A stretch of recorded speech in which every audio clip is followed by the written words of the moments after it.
because your retirement should be stress-free. For more information, visit our website www.rba.go.ke, call our toll-free line 0800-720-300 or email info@rba.go.ke. Secure your future. Secure your peace of mind. RBA, safeguarding your retirement benefits. Imagine a future where you can enjoy the fruits of your hard work without financial worries. A time when you can truly relax, travel, and pursue your passions. To achieve that dream, you need to plan today. With the cost of living constantly rising and inflation showing no signs of slowing down, the money you need today will be nearly 10 times higher by the time you retire. Without a solid retirement plan, you risk financial insecurity when your active income stops. That's why saving for retirement is necessary. Regardless of your age, it's never too early or too late to start planning. Engage with experts from any RBA-registered individual pension plan for guidance in tailoring a retirement strategy based on your current lifestyle, future goals, and desired retirement age. This provides the fixed regular income you need after retirement to ensure you live comfortably without compromising your quality of life. The earlier you start saving, the more secure your future will be. Start saving for your retirement today and live your golden years the way you've always dreamed. For more information, visit our website www.rba.go.ke, call our toll-free line 0800-720-300 or email info@rba.go.ke. Secure your future. Secure your peace of mind. RBA, safeguarding your retirement benefits. Did you know that as a pension scheme member, you have several rights that protect your savings and ensure your future is secure? First, once you exit your scheme, the law provides that you receive payment within 30 days, and you can transfer your benefits from one scheme to another within 60 days. You have options on exit to take cash, defer, or transfer your benefits. You also have the right to access and interrogate scheme documentation, attend annual general meetings, receive annual benefit statements, and nominate beneficiaries. Further, your pension savings are safeguarded by law, so scheme funds cannot be used to settle loans. Member benefits are protected from execution or attachment, even in cases of bankruptcy or death. The Retirement Benefits Authority plays a crucial role in managing your scheme. We supervise continuously, receiving quarterly and annual submissions from trustees and service providers. Your pension is in safe hands. Know your rights and trust Retirement Benefits Authority to keep your future secure. For more information, visit our website www.rba.go.ke, call our toll-free line on 0800-720-300 or email info@rba.go.ke. Secure your future. Secure your peace of mind.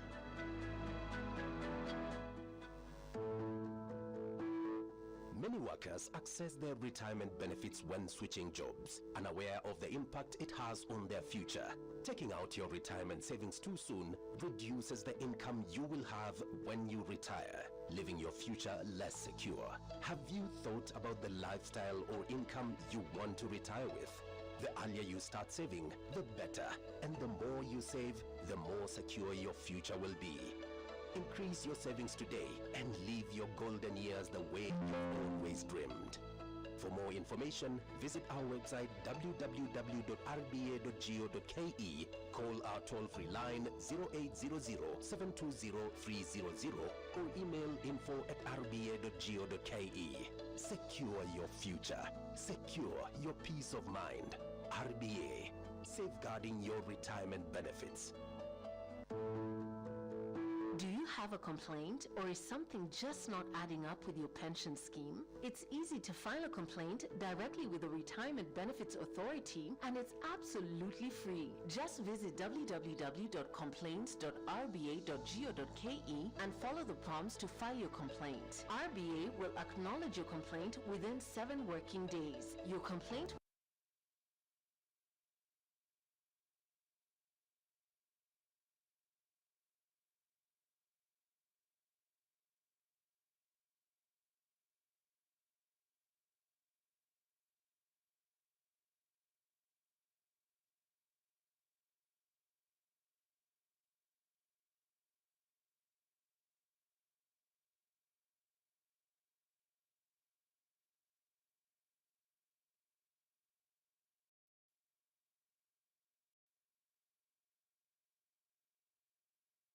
the chief guest has already arrived. So in a few minutes, they will be walking in, and we will be able to start. I know we are a few minutes behind schedule, but nonetheless, we shall make up for that time as we go along. So we are on track to execute our program as per the programs on your table. At 1:30, we should be done, just for you to manage your expectations. So when the chief guests come, the PS and the board, we shall all stand up to acknowledge his presence, and then we shall start off with the program. So I'll be with you again shortly in a few minutes. Thank you very much for your attention. Pension plan for guidance in tailoring a retirement strategy based on your current lifestyle, future goals, and desired retirement age. This provides the fixed regular income you need after retirement to ensure you live comfortably without compromising your quality of life. The earlier you start saving, the more secure your future will be. Start saving for your retirement today and live your golden years the way you've always dreamed. For more information, visit our website www.rba.go.ke, call our toll-free line 0800 720 300 or email info@rba.go.ke. Secure your future. Secure your peace of mind. RBA, safeguarding your retirement benefits. Did you know that as a pension scheme member, you have several rights that protect your savings and ensure your future is secure? First, once you exit your scheme, the law provides that you receive payment within 30 days, and you can transfer your benefits from one scheme to another within 60 days. You have options on exit to take cash, defer, or transfer your benefits. You also have the right to access and interrogate scheme documentation, attend annual general meetings, receive annual benefit statements, and nominate beneficiaries. Further, your pension savings are safeguarded by law, so scheme funds cannot be used to settle loans. Member benefits are protected from execution or attachment, even in cases of bankruptcy or death. The Retirement Benefits Authority plays a crucial role in managing your scheme. We supervise continuously, receiving quarterly and annual submissions from trustees and service providers. Your pension is in safe hands. Know your rights and trust Retirement Benefits Authority to keep your future secure. For more information, visit our website www.rba.go.ke, call our toll-free line on 0800 720 300 or email info@rba.go.ke. Secure your future. Secure your peace of mind. Testing. Many workers access their retirement benefits when switching jobs, unaware of the impact it has on their future. Taking out your retirement savings too soon reduces the income you will have when you retire, leaving your future less secure. Have you thought about the lifestyle or income you want to retire with? The earlier you start saving, the better. And the more you save, the more secure your future will be. Increase your savings today and live your golden years the way you've always dreamed. For more information, visit our website www.rba.go.ke, call our toll-free line 0800 720 300 or email info@rba.go.ke. Secure your future. Secure your peace of mind. RBA, safeguarding your retirement benefits. Do you have a complaint, or is something just not adding up with your pension scheme? It's easy to file a complaint directly with the Retirement Benefits Authority, and it's absolutely free. Just visit www.complaints.rba.go.ke and follow the prompts to file your complaint. RBA will acknowledge your complaint within 7 working days. Your complaint will be reviewed and addressed within 30 working days. Your time and peace of mind are important, and anyone dissatisfied with a decision of RBA can appeal to the Independent Retirement Benefits Appeals Tribunal. RBA is here to listen and resolve your complaint promptly, because your retirement should be stress-free. For more information, visit our website www.rba.go.ke, call our toll-free line 0800-720-300 or email info@rba.go.ke. Secure your future. Secure your peace of mind. RBA, safeguarding your retirement benefits. Imagine a future where you can enjoy the fruits of your hard work without financial worries. A time when you can truly relax, travel, and pursue your passions. To achieve that dream, you need to plan today. With the cost of living constantly rising and inflation showing no signs of slowing down, the money you need today will be nearly 10 times higher by the time you retire. Without a solid retirement plan, you risk financial insecurity when your active income stops. That's why saving for retirement is necessary. Regardless of your age, it's never too early or too late to start planning. Engage with experts from any RBA-registered individual pension plan for guidance tailoring a retirement strategy based on your current lifestyle, future goals, and desired retirement age. This provides the fixed regular income you need after retirement to ensure you live comfortably without compromising your quality of life. The earlier you start saving, the more secure your future will be. Start saving for your retirement today and live your golden years the way you've always dreamed. For more information, visit our website www.rba.go.ke,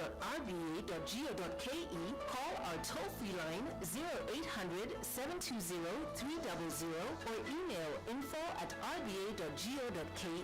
Secure your future. Secure your peace of mind.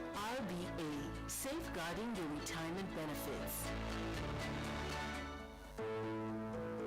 Did you know that as a pension scheme member, you have several rights that protect your savings and ensure your future is secure? First, once you exit your scheme, the law provides that you receive payment within 30 days, and you can transfer your benefits from one scheme to another within 60 days. You have options on exit to take cash, defer,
For more information, visit our website www.rba.go.ke, call our toll-free line 0800-720-300 or email info@rba.go.ke. Secure your future. Secure your peace of mind.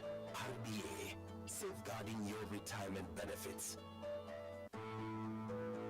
Do you have a complaint or is something just not adding up with your pension scheme? It's easy to file a complaint directly with the Retirement Benefits Authority and it's absolutely free. Just visit www.complaints.rba.go.ke and follow the prompts to file your complaint. RBA will acknowledge your complaint within 7 working days. Your complaint will be reviewed and addressed within 30 working days. Your time and peace of mind are important, and anyone dissatisfied with a decision of RBA can appeal to the Independent Retirement Benefits Appeals Tribunal. RBA is here to listen and resolve your complaint promptly because your retirement should be stress-free. For more information, visit our website www.rba.go.ke,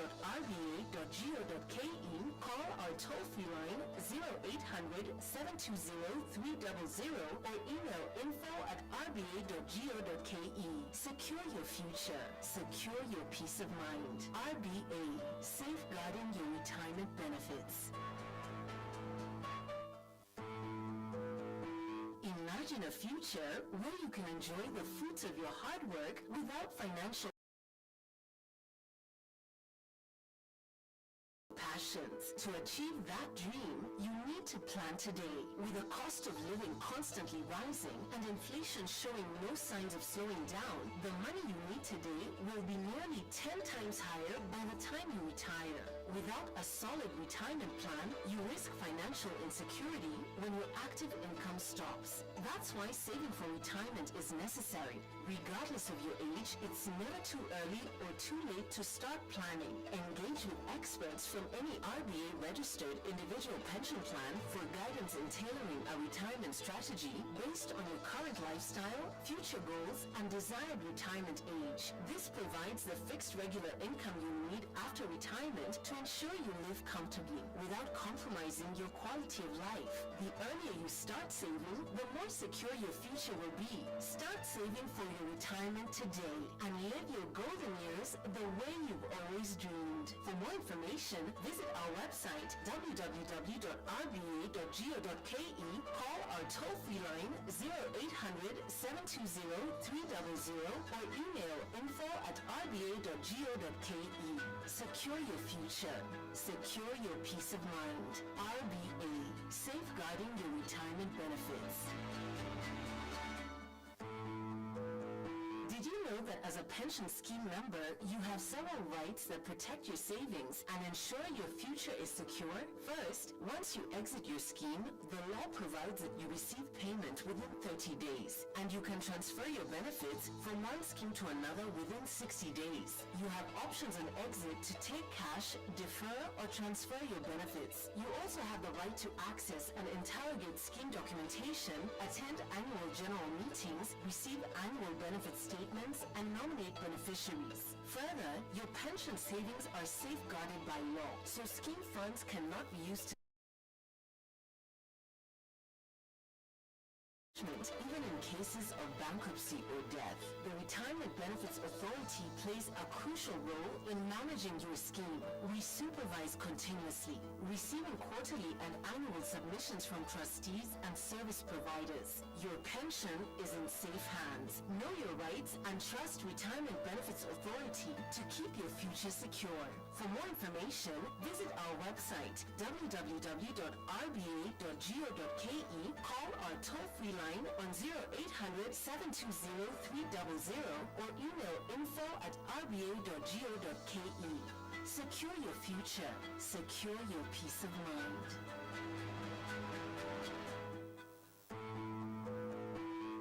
Many workers access their retirement benefits when switching jobs, unaware of the impact it has on their future. Taking out your retirement savings too soon reduces the income you will have when you retire, leaving your future less secure. Have you thought about the lifestyle or income you want to retire with? The earlier you start saving, the better.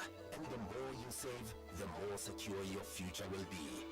Increase your savings today and live your golden years the way you've always dreamed. For more information, visit our website www.rba.go.ke, call our toll-free line 0800 720 300 or email info@rba.go.ke. Secure your future. Secure your peace of mind. RBA, safeguarding your retirement benefits. Do you have a complaint or is something just not adding up with your pension scheme? It's easy to file a complaint directly with the Retirement Benefits Authority and it's absolutely free. Just visit www.complaints.rba.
Have you thought about the lifestyle or income you want to retire with? The earlier you start saving, the better. And the more you save, the more secure your future will be. Increase your savings today and live your golden years the way you've always dreamed. For more information, visit our website www.rba.go.ke, call our toll-free line 0800-720-300 or email info@rba.go.ke. Secure your future. Secure your peace of mind. RBA, safeguarding your retirement benefits. Do you have a complaint, or is something just not adding up with your pension scheme? It's easy to file a complaint directly with the Retirement Benefits Authority, and it's absolutely free. Just visit www.complaints.rba.go.ke and follow the prompts to file your complaint. RBA will acknowledge your complaint within 7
early or too late to start planning. Engage with experts from any RBA registered individual pension plan for guidance in tailoring a retirement strategy based on your current lifestyle, future goals, and desired retirement age. This provides the fixed regular income you need after retirement to ensure you live comfortably without compromising your quality of life. The earlier you start saving, the more secure your future will be. Start saving for your retirement today and live your golden years the way you've always dreamed. For more information, visit our website www.rba.go.ke,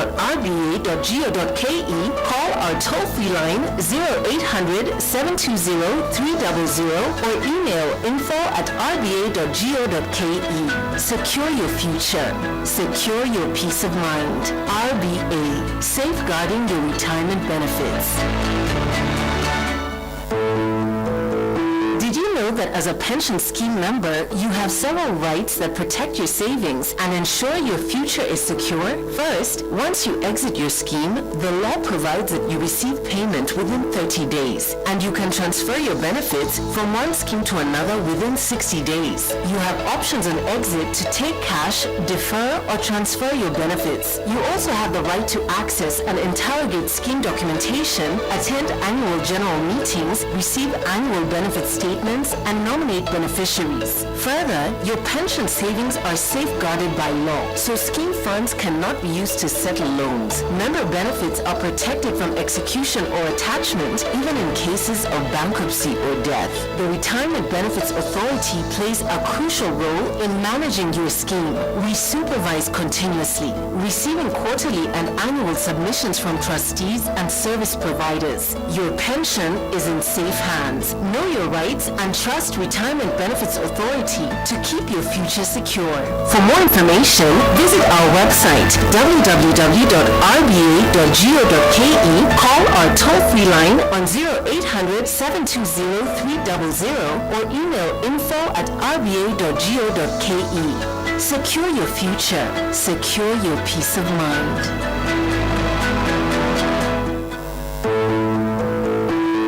Many workers access their retirement benefits when switching jobs, unaware of the impact it has on their future. Taking out your retirement savings too soon reduces the income you will have when you retire, leaving your future less secure. Have you thought about the lifestyle or income you want to retire with?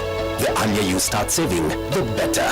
And the more you save, the more secure your future will be. Increase your savings today and live your golden years the way you've always dreamed. For more information, visit our website www.rba.go.ke, call our toll-free line 0800-720-300 or email info@rba.go.ke. Secure your future. Secure your peace of mind. RBA, safeguarding your retirement benefits. Have a complaint, or is something just not adding up with your pension scheme? It's easy to file a complaint directly with the absolutely free. Just visit www.complaints.rba.go to file your complaint. RBA will acknowledge your complaint within 7 working days. Your complaint will be reviewed and addressed within 30 working days. Your time and peace of mind are important, and anyone dissatisfied with a decision of RBA can appeal to the Independent Retirement Benefits Appeals Tribunal. RBA is here to listen and resolve your complaint promptly, because your retirement should be stress-free. For more information, visit our website www.rba.go.ke, call our toll-free line 0800-720-300 or email info@rba.go.ke. Secure your future. Secure your peace of mind. RBA, safeguarding your retirement benefits. Imagine a future where you can enjoy the fruits of your hard work without financial worries. A time when you can truly relax, travel, and pursue your passions. To achieve that dream, you need to plan today. With the cost of living constantly rising and inflation showing no signs of slowing down, the money you need today will be nearly 10 times higher by the time you retire. Without a solid retirement plan, you risk financial insecurity when your active income stops. That's why saving for retirement is necessary. Regardless of your age, it's never too early or too late to start planning. Engage with experts from any RBA-registered individual pension plan for guidance in tailoring a retirement strategy based on your current lifestyle, future goals, and desired retirement age. This provides the fixed regular income you need after retirement to ensure you live comfortably without compromising your quality of life. The earlier you start saving, the more secure your future will be. Start saving for your retirement today and live your golden years the way you've always dreamed. For more information, visit our website www.rba.go.ke, call our toll-free line 0800-720-300 or email info@rba.go.ke. Secure your your future. Secure your peace of mind. RBA, safeguarding your retirement benefits.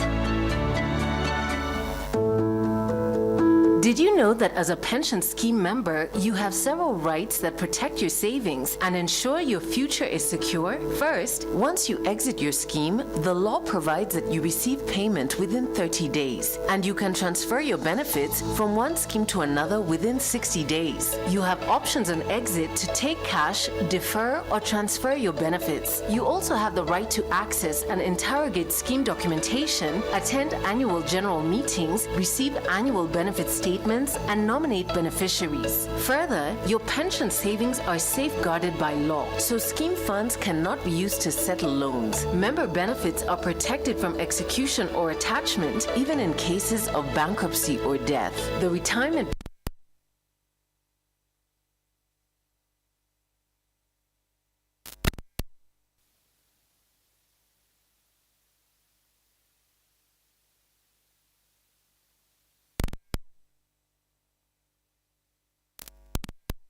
secure. For more information, visit our website www.rba.go.ke, call our toll-free line on 0800 720 300 or email info@rba.go.ke. Secure your future. Secure your peace of mind.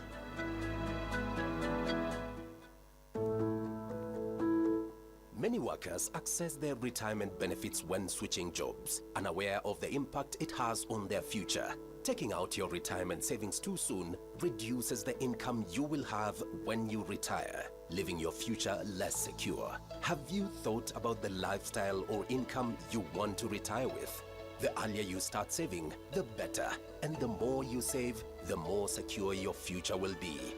Increase your savings today and live your golden years the way you've always dreamed. For more information, visit our website www.rba.go.ke,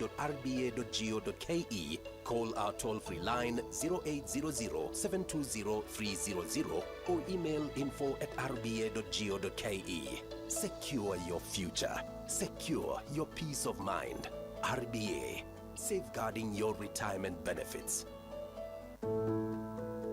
Do you have a complaint, or is something just not adding up with your pension scheme? It's easy to file a complaint directly with the Retirement Benefits Authority, and it's absolutely free. Just visit www.complaints.rba.go.ke and follow the prompts to file your complaint. RBA will acknowledge your complaint within 7 working days. Your complaint will be reviewed and addressed within 30 working days. Your time and peace of mind are important, and anyone dissatisfied with a decision of RBA can appeal to the Independent Retirement Benefits Appeals Tribunal. RBA is here to listen and resolve your complaint promptly, because your retirement should be stress-free. For more information, visit our website www.rba.go.ke,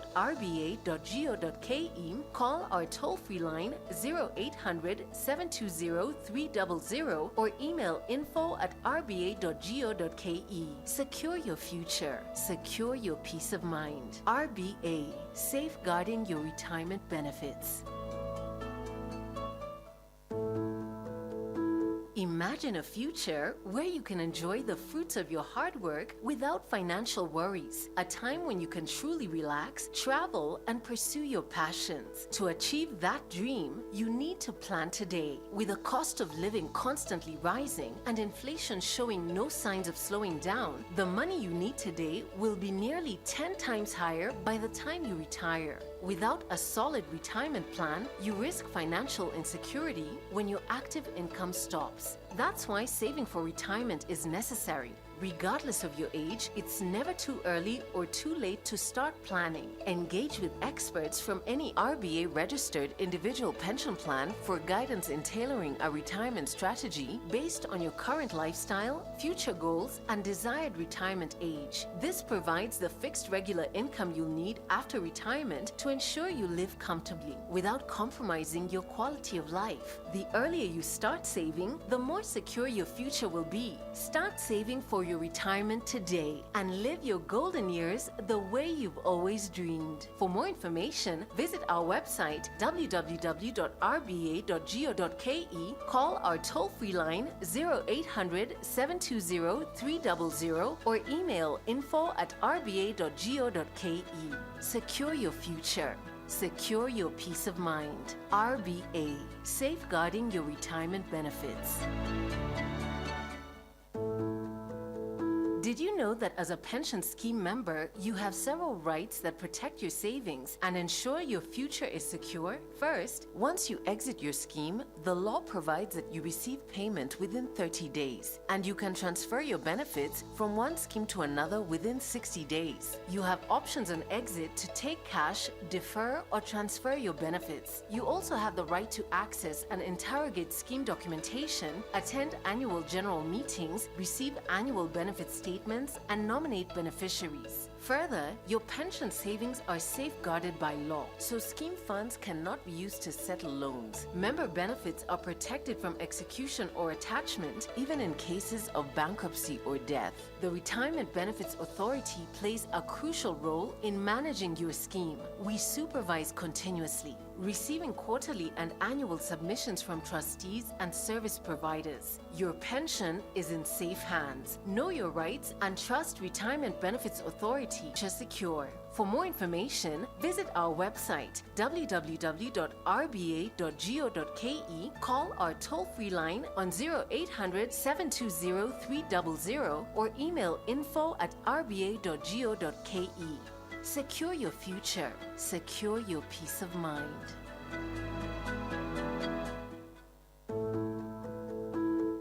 Many workers access their retirement benefits when switching jobs, unaware of the impact it has on their future. Taking out your retirement savings too soon reduces the income you will have when you retire, leaving your future less secure. Have you thought about the lifestyle or income you want to retire with? The earlier you start saving, the better. And the more you save, the more secure your is here to listen and resolve your complaint promptly, because your retirement should be stress-free. For more information, visit our website www.rba.go.ke, call our toll-free line 0800 720 300 or email info@rba.go.ke. Secure your future. Secure your peace of mind. RBA, safeguarding your retirement benefits. Imagine a future where you can enjoy the fruits of your hard work without financial worries. Okay, we should be starting very shortly.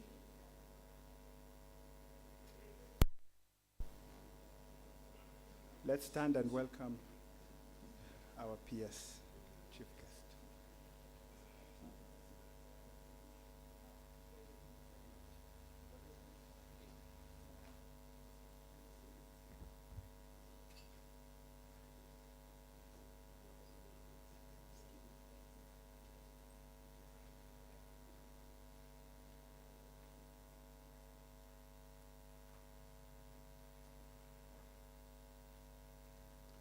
Thank you. You may have your seats.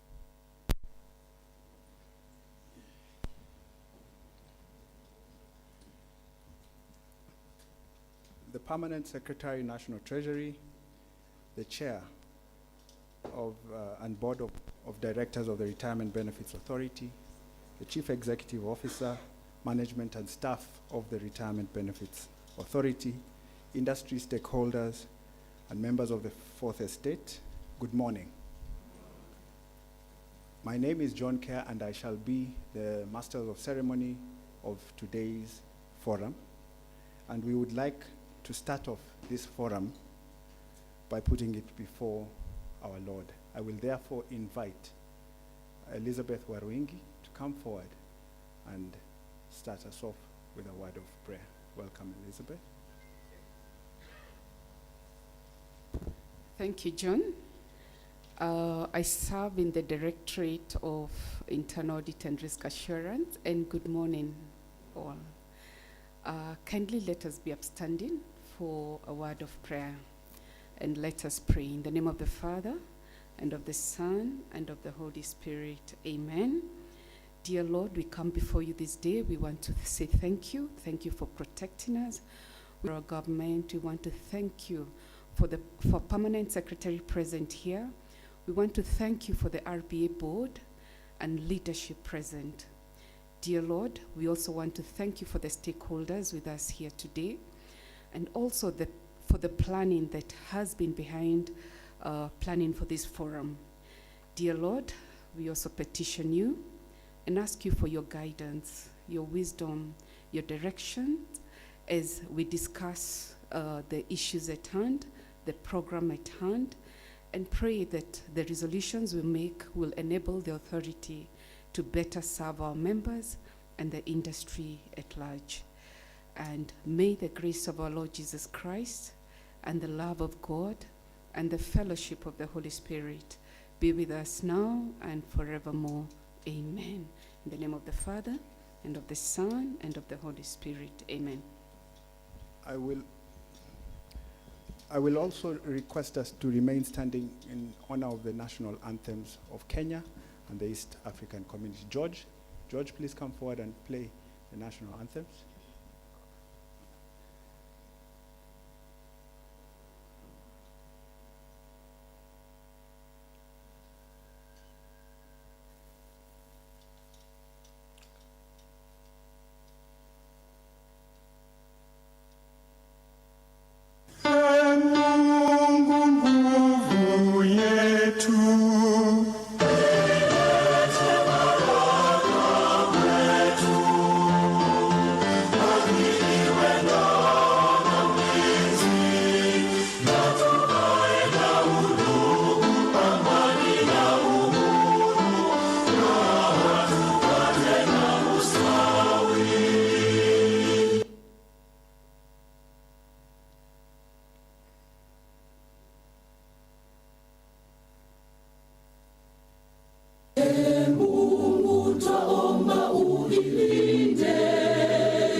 Afrika Mashariki, tuwezeshe kuishi kwa amani, tutimize na malengo yetu. Jumuiya yetu sote tuilinde, tuajibike, tuimarike. Umoja wetu ni nguzo yetu, idumu jumuiya yetu. Thank you very much. You may have your seats. Okay.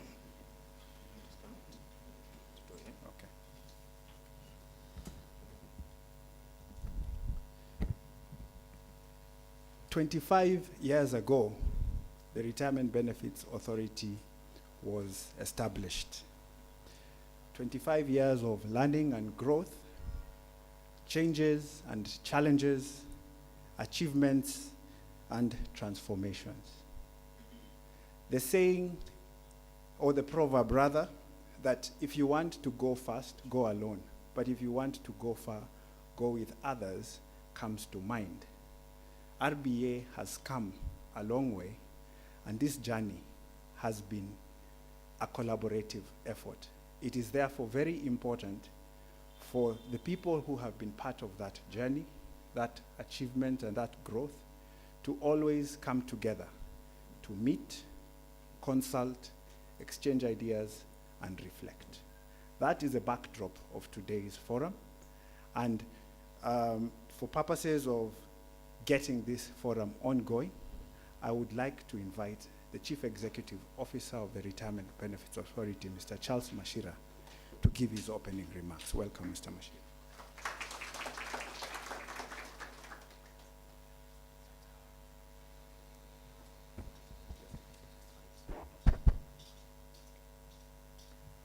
Our chief guest, Principal Secretary, the National Treasury, Dr. Chris Kipto, the Chairman, the Board of Directors, Retirement Benefits Authority, Mr. Nelson Harvey, members of the Board of Directors present from the Retirement Benefits Authority, The chief executives and industry captains present here today, please allow me, I may not mention you by name, but we take cognizance of your presence today. The CEO, National Social Security Fund, Mr. David Koros. The chief executive,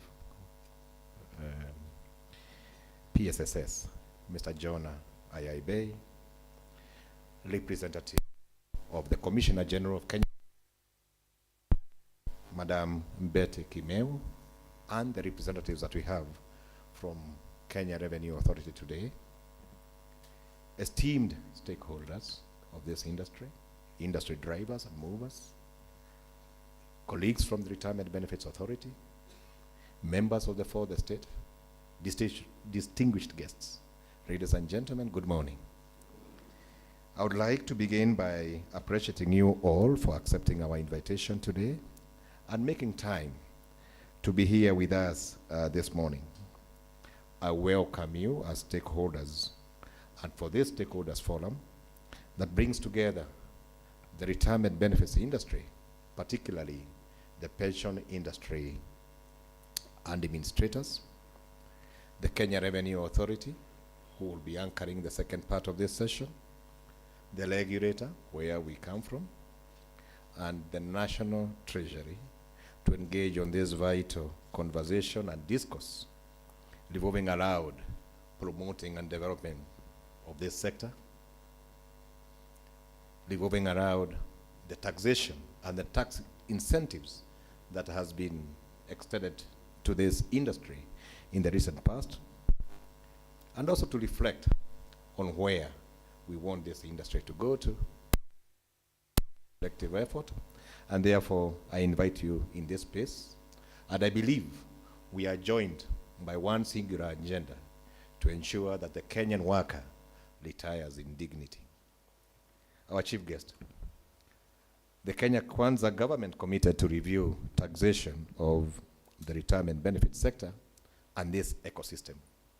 From the word go, I wish to appreciate that commitment was embedded in the medium-term revenue strategy paper of 2024 to 2027. And the policy was laid out clearly that contributions to pension funds, investment income in pension funds, and also payment of retirement incomes will be exempt. Chief guest, this was escalated to a legal framework last year through the Tax Amendment Act 2024. And to that effect, today, we as the players in this industry, we as members in this audience, who represent a population of 7 million Kenyans who have pension accounts. I know 4 million are active, but the bigger population is of 7 million. We want to say thank you to the National Treasury for your stewardship in this space of broadening tax incentives in the retirement benefits industry. Chief guest, please allow me, in a short way, to say that this industry is very grateful that today all pensions payable to retirees are tax-free. We made this prayer for the last 24 years. It has come to fruition.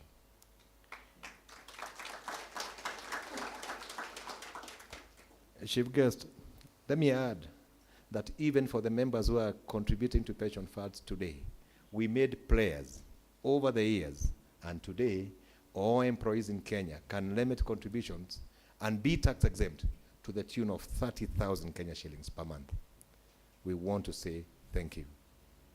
I want to add it and say, if you are limiting contributions to a post-retirement benefits fund, again the tax incentive has been extended by an extra 15,000 Kenya shillings per month for you to save post-retirement benefit medical fund in retirement.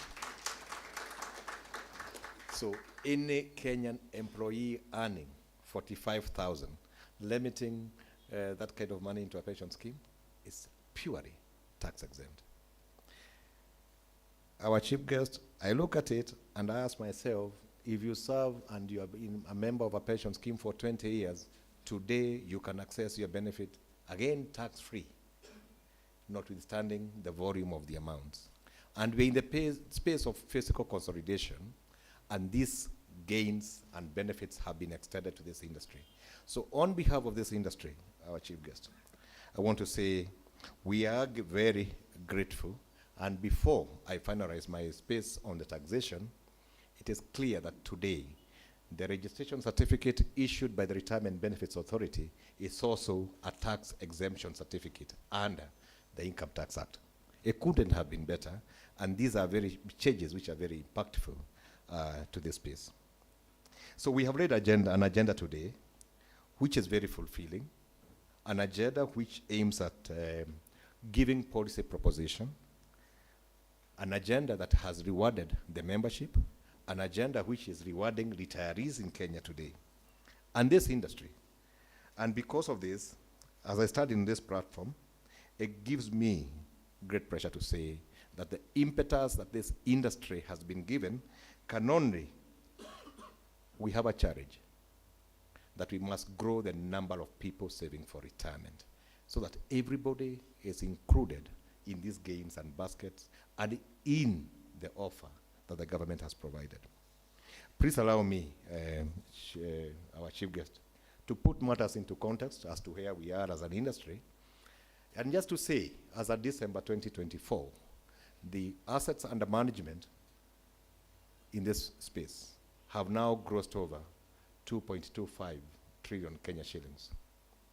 But more importantly, these numbers make a reference to the GDP, that 13% of GDP, more than 13% of the GDP is in the space and in the room that we are in today. So chief guest, we are very honored to have you and the contribution that this industry has. There are challenges that we need to expand and ensure we bring more people to make a contribution to this nation. I start before you, chief guest, to indicate that we have 1,032 pension funds in Kenya today with a membership of 7.2 accounts, but the active accounts are 4.5 million. If you translate this to the labor force, we have a labor force of about 28 million and an unemployed population of 19 million, but the only people who are saving for retirement are in the space of 4 million or thereabout, actively. And therefore, this is a challenge that we must take. And PS, when we come to you with any policy propositions, with a view of expanding this space, and I'm glad that my colleague David Koros is with us here today, that we should have and grow the horizontal base of the people who are saving for retirement. In the past, we have used the excuse that because the retirement benefits industry, the legal framework favors the formal sector, we have lived in that space and it has been a comfort zone for too long. It is time to expand and look at the employment proposition. 83% of our people are in the informal sector, and we must deliberately find solutions to incorporate these people. I'm glad that the discussion we have had this morning, peers, that will take us towards that direction. So in general, this is where the industry is, but the key issue is that all the metrics are looking up. The pension assets are looking up, the membership is growing, the pension coverage is growing, perhaps on a stagnated space. It's more linear. We would like to make it exponential. And I hope that the next time we'll host you, our chief guest, we will give you a proposition which is informed on an exponential curve. But as RBA, and in our space, and in our strategic plan, we have committed to grow the pension assets from 2.25 to 3.4 trillion within the current strategic plan, and we want to grow the coverage ratio to at the bare minimum to 34%. I must hasten our chief guest to say that the audience you are going to address today, the audience in front of you, have made tremendous propositions to this space. Everybody in this room, they are that one registered administrators, they are also internal administrators of pension funds, but everybody in this space speaks to the growth agenda, and everybody has made a contribution on the growth of this industry, and I'm very delighted to see the industry captains present here today. I want to appreciate you all, because I also know that you are enablers of the business proposition. You are the link between ourselves and the members who are saving for retirement. Our chief guest will allow me to just share with you an insight on our current pension survey that we conducted recently. And these are material facts that even as we speak about the growth proposition, 55% of the Kenyan population who are earning a retirement income are earning less than 20,000 Kenya shillings, even as we speak, pensions issues. 75% of the population of retirees, and the administrators are here today, are earning pensions largely lesser than 30,000. And there's only a small population of 2% who earn a pension beyond 100,000. The reason, PS, is because the Kenyan worker accesses their benefits as they move from one employer to the other. And I think we need to come with a proposal and find a solution as to how we harness these funds without leakages. When I look at the industry and the international standards, the income replacement rate in Kenya, the ratio of salary at the date of retirement and the pension earned is nothing to speak about also. It's 33% today, which is even below the IRO's standards of 40%. And we are committed to make propositions towards ensuring that the adequacy of benefits in retirement moves from 33% to a ratio which is commensurate with the salaries and at the point of exit from service. PS, the interesting one is that all the respondents who are interviewed during this survey, 83% of them, with those minimum amounts I've spoken about, 20,000, 30,000, each one of them have at least one dependent, 83%. So if you earn 20,000 and you have dependents are relying on you, it paints a gross picture. And all of us, therefore, are being invited to the space. What can we do to ensure that these numbers, as they are today, when we meet next, we are reducing the exposure of the Kenyan retiree? PS, I've spoken to the issue of coverage, and I think I want to appreciate that you came and assisted us during the launch of the strategy plan. You also, in partnership, launched the National Retirement Benefits Policy. We are at the implementation stage. I know there's a team from Treasury and RBA and the industry who are going to work on this. But the question of coverage, the space of 26% of the population saving for retirement is not viable. Allow me to say that we have a challenge of unlimited contributions, PS, and it is good to make a disclosure that as we present today, the unlimited contributions now is, we are heading to a space which is dangerous. We have 57 billion Kenya shillings, and I think the figure is even higher. The latest number is closer to 60 billion as of 31st of March of unlimited contributions, and 98% of this space is from the public sector, particularly the county governments and the bigger universities in this republic. I will not exceed from this from PS, please allow me to say this, that even as we celebrate the growth and the 2.25 trillion Kenya shillings, if you look at where this money is, 70% of this money is in government paper. 20% is with insurance companies. The quoted equities have now around 9%, and property, which used to be a troublesome investment proposition, is now in the neighborhood of 12%. 92% of the industry assets are in 4 asset classes out of a range of 15. Our proposition is that we need to enhance financial literacy to the trustees. We need to offer propositions on alternative assets. We need to speak to the industry and perhaps get a round table where people can make propositions as to how we can diversify these assets.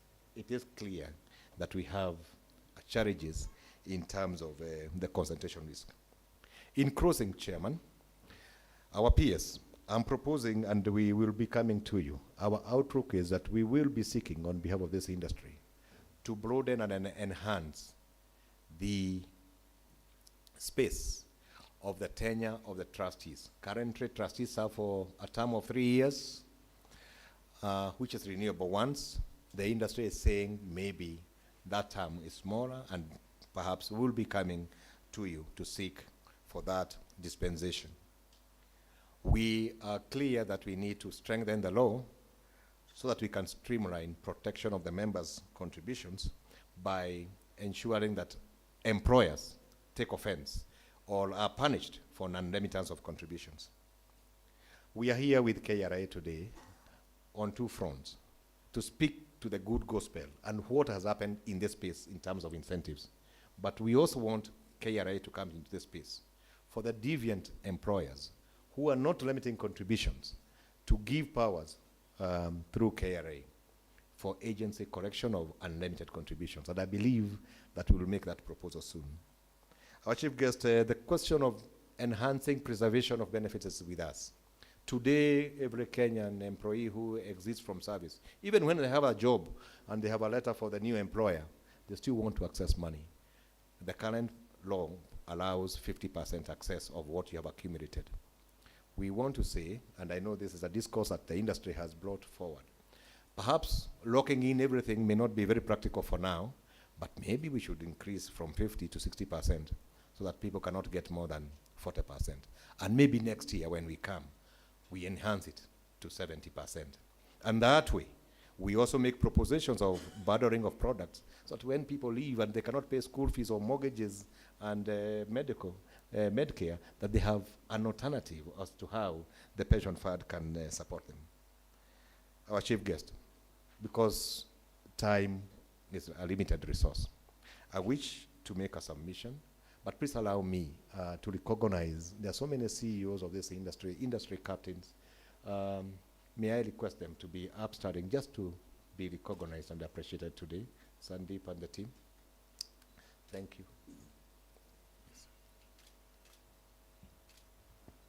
Thank you all. I may not recognize, we won't mention you by name, but you hold a special space in this industry. May I also ask the team which works at the Time and Benefits Authority to be upstanding, please? The team which supports the management team. PS, this is a team that is driving and creating hygiene in the retirement benefits industry and also bringing propositions to grow this industry. Please be seated. So with those remarks, Chairman and PS, may I take this opportunity to say thank you very much for accepting our invitation, for gracing this early morning meeting with the industry. The industry is eager to speak to you and to hear from you, and you are in a space where the impact of your tenure for that short period in the National Treasury is already being celebrated. And I believe the industry presentation will speak to that. May God bless you all, and thank you very much.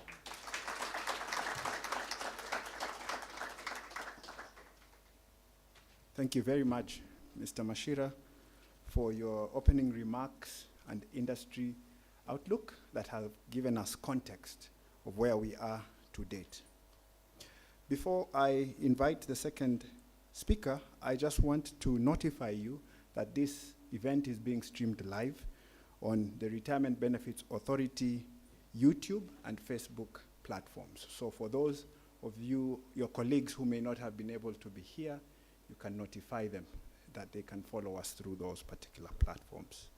I now want to invite Mr. Simon Wafubwa, the Chief Executive Officer of N-Wealth Financial Services Limited, one of the 31 registered administrators that had been referenced by the CEO, that handles about 100 billion of the 2.2 trillion. He is here in his capacity as a council member of the Association of Pension Trustees and Administrators of Kenya, and an industry expert with over 20 years. Let's welcome Mr. Wafubwa.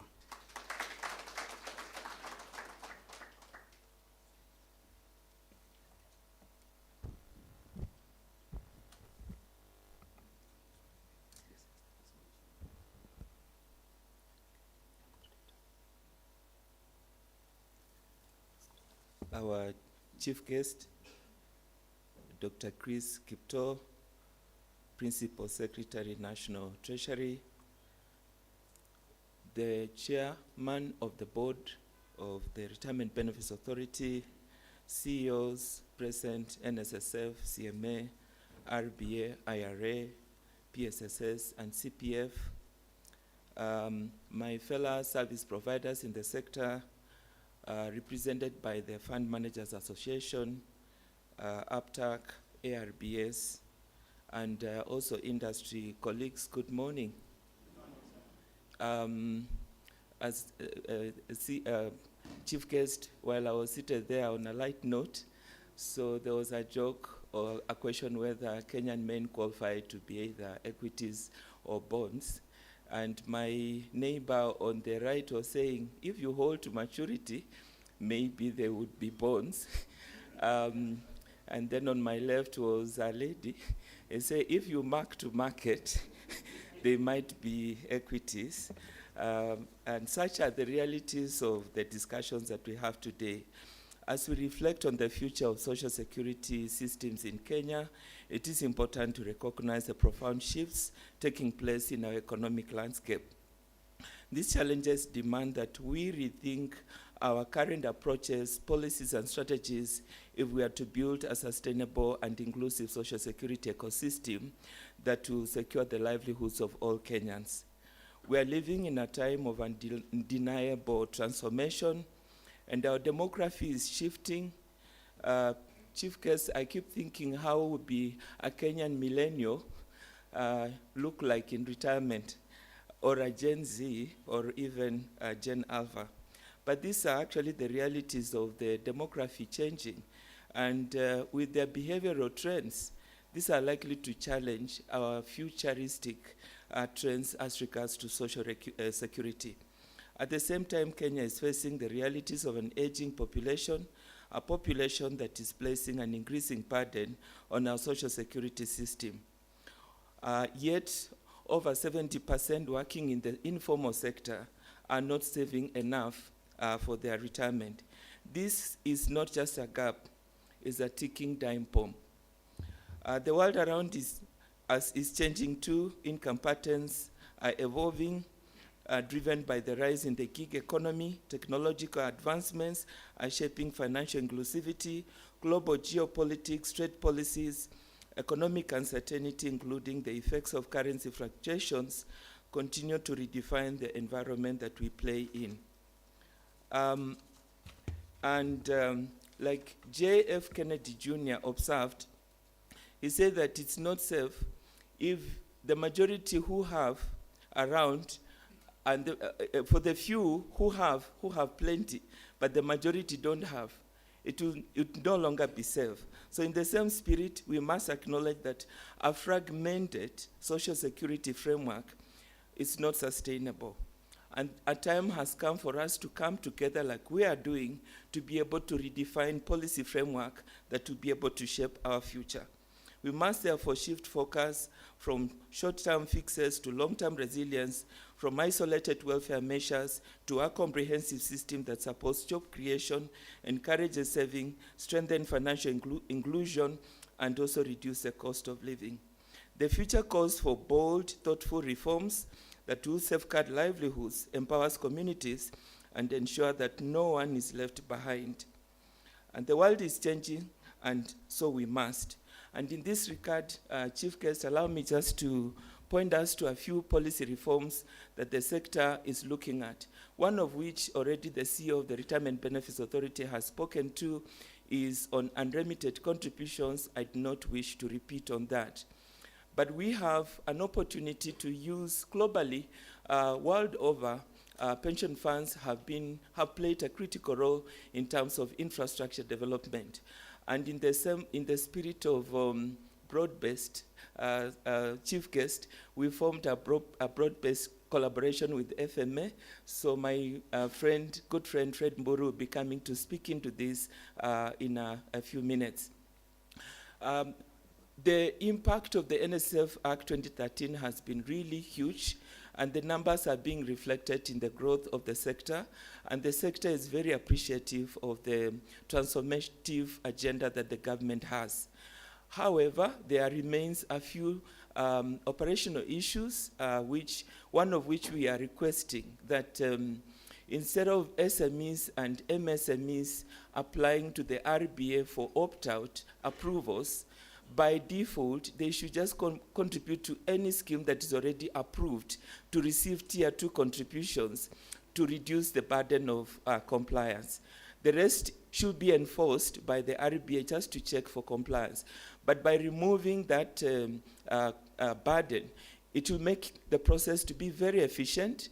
Number two, the burden of cost of operations will be very lessened, and we are likely to benefit from increased uptake. Chief Guest, we thank you again for the tax benefits that the sector has benefited in the recent past.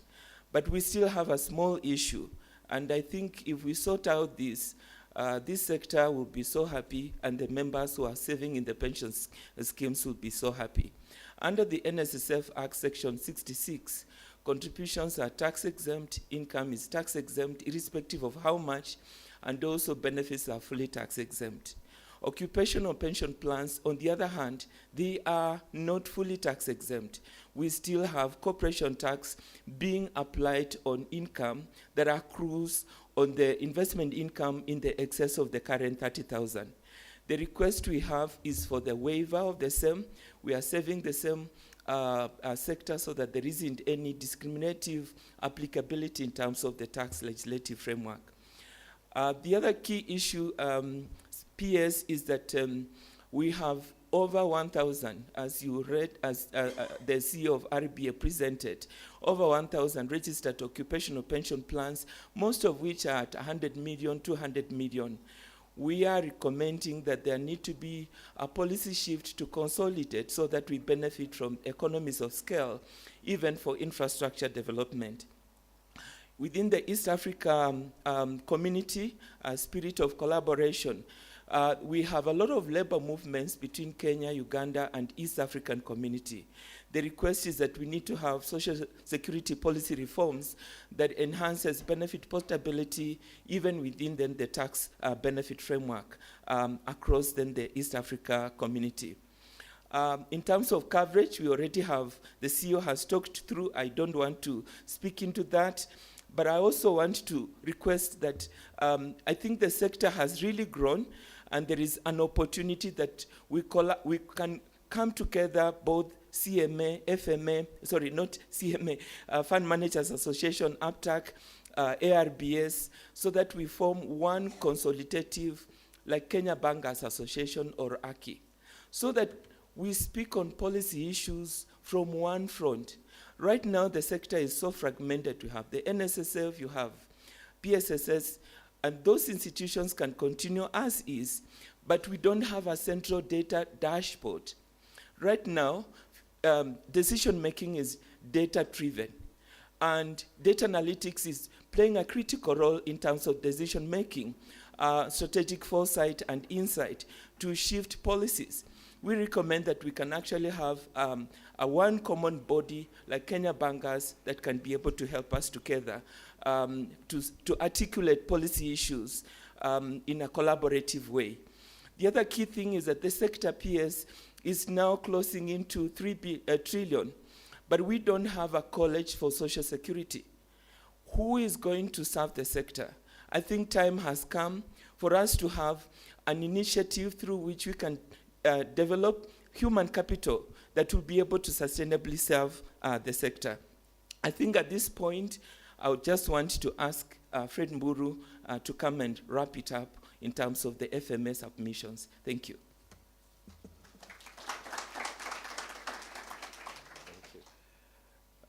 Thank you, Simon.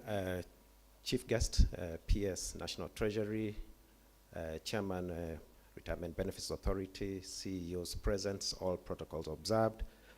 I think mine will be very brief. Simon decided that I need my 5 minutes of fame. This stage, I'll take less than that. Really just to add my voice to the industry in terms of some of the key reforms that we are proposing. And I'm happy to say that many of these reforms we've conversed with the Retirement Benefits Authority.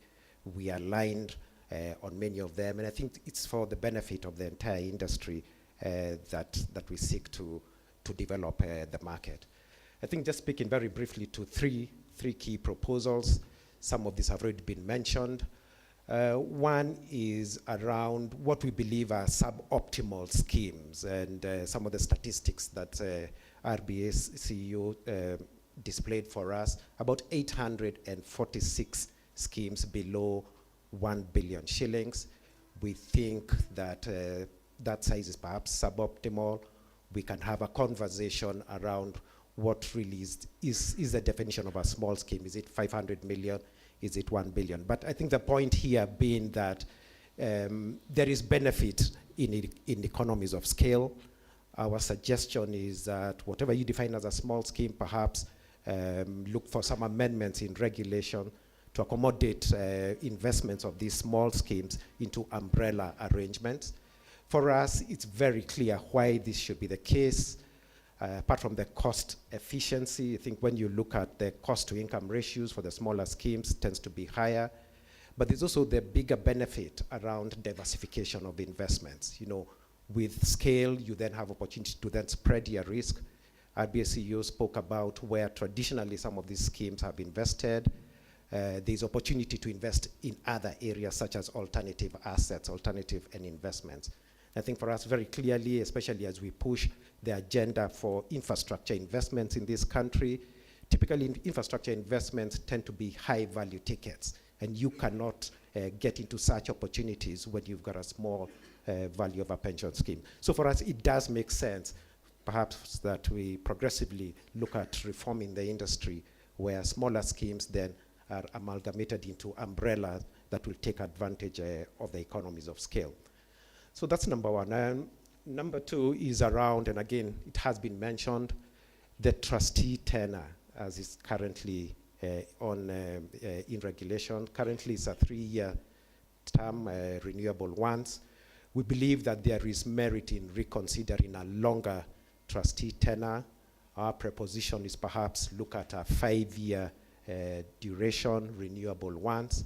For that, and for us, we see this giving a lot of benefits. One is the continuation. Trustees then will have, a deeper knowledge, and we look at investments from a longer-term perspective. I think when you talk about investing in private equity, investing in infrastructure propositions, typically these investments do take a long gestation period. So it's important that we have trustees to serve for a longer time so that they can see the full benefits of some of the decisions that they make.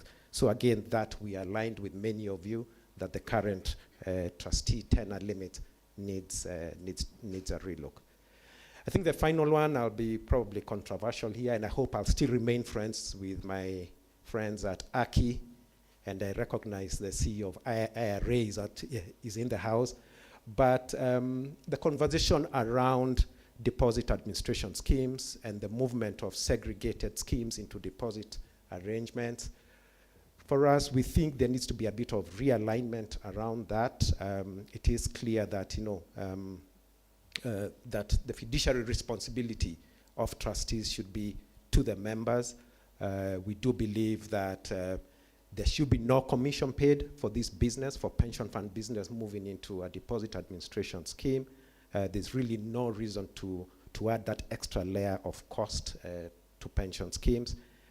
So therefore, our proposal, and I think I don't wish to belabor this point, but I think just to make the submission that we need to amend the Insurance Act so as to prohibit payment of commission for deposit administration schemes receiving segregated funds.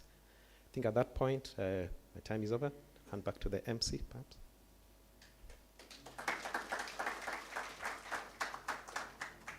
Thank you very much, Mr. Wafubwa and Mr. Mburu. To make it a trifecta, I want to invite Mr.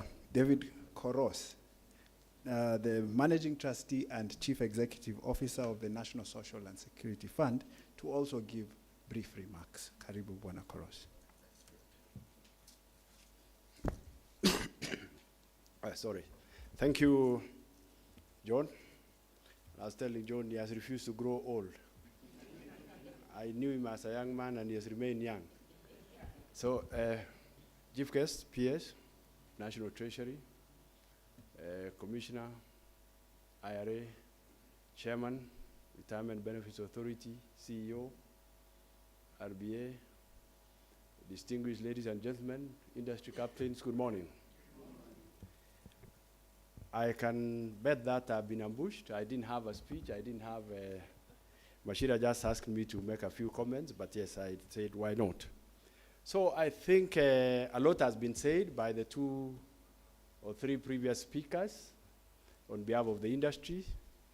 And I don't have much to say, actually, but my comment would be, and I've always insisted on this comment whenever I get an opportunity, 25 years down the line, we are still thinking around Retirement Benefits Act. 25 years down the line. And I've challenged the industry, and it's good I challenge you again today. First and foremost, we need to think, and I've said this many times, we need to think as an industry out of the box and sometimes even without the box. I think we have been boxed, our thinking has been around a box for far too long. And we are not able to really actualize on our potential as an industry. So that's a bigger challenge. The transformation challenge has continued. I think if you look at the RBA as one item, one agenda on the transformation and how the transformation has happened in this industry, courtesy of RBA, you can see we are now talking about 2.25 trillion shillings. The potential is more if we had other reforms. And that brings me, I know everybody wants to listen to what has happened in NSSF. You all know the other reform that has happened in this industry is the enactment of NSSF Act number 45 of 2013. When we got that act enacted, the discussion that's happening around the place now is about NSSF everywhere. You go to the newspapers, it's about NSSF everywhere. The industry is kind of now moving to think around NSSF. They have forgotten to think outside NSSF. And my challenge to you today as an industry, can we think beyond and look at the potential that NSSF as an act or as a scheme, as Pillar 1, Social Security scheme, has brought, and see the potential in which we can actually latch on and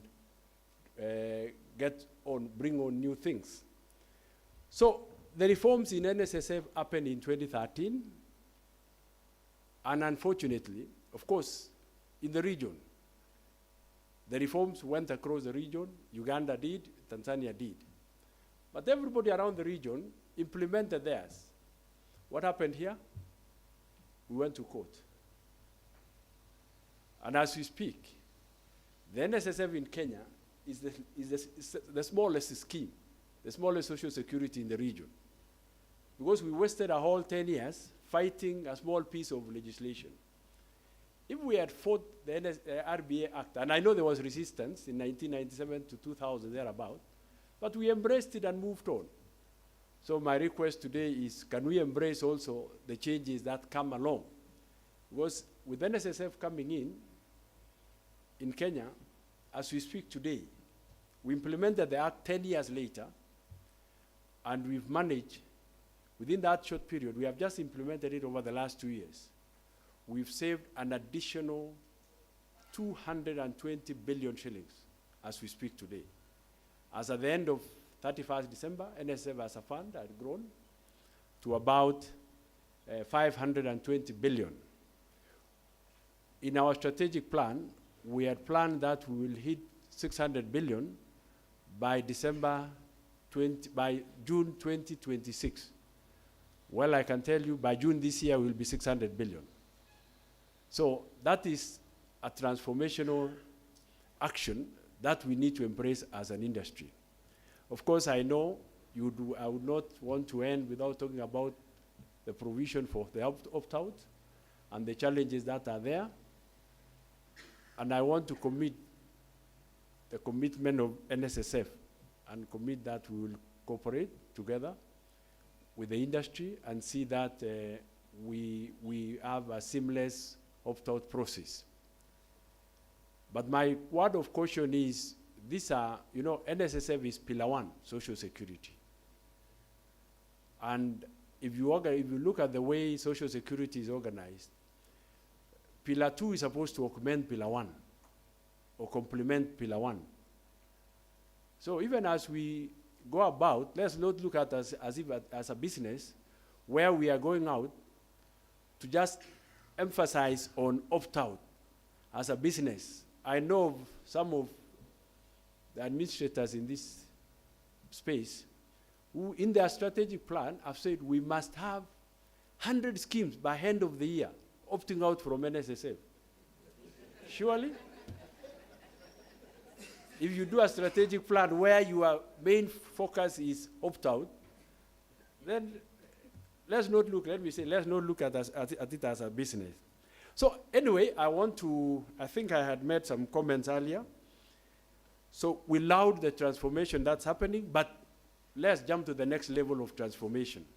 Let's not be mesmerized, or let's not go back to the transformations that have been there before. We need to move RBA. We need to bring in new asset classes. We need to find ways and means of creating diversification in the investments that we do. We want to find ways and means of creating value to the members. Remember, at the end of the day, all of us are here. The members are out there. The beneficiaries are out there, and they need value for what we do. So let's find a way. I like the way Wabupwa said. Let's create value. Let's be innovative in our investments. Let's give returns, but also don't forget, Mashira, and I want to challenge you, as you do this, don't forget costs. I think we are running into a serious debate in terms of costs of administering the industry as a whole. We have fund management costs here, custodian costs here, administrative costs here. And I was thinking, maybe to manage some of these things sometimes, and I like the idea that Obubu has mentioned, and I agree, this is what I've also thought. It might be perhaps time, as an industry, we need to think of consolidation.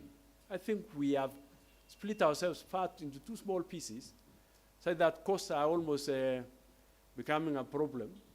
But if we put together the economies of scale that would come about, we would not be complaining about the kind of costs that we are currently witnessing.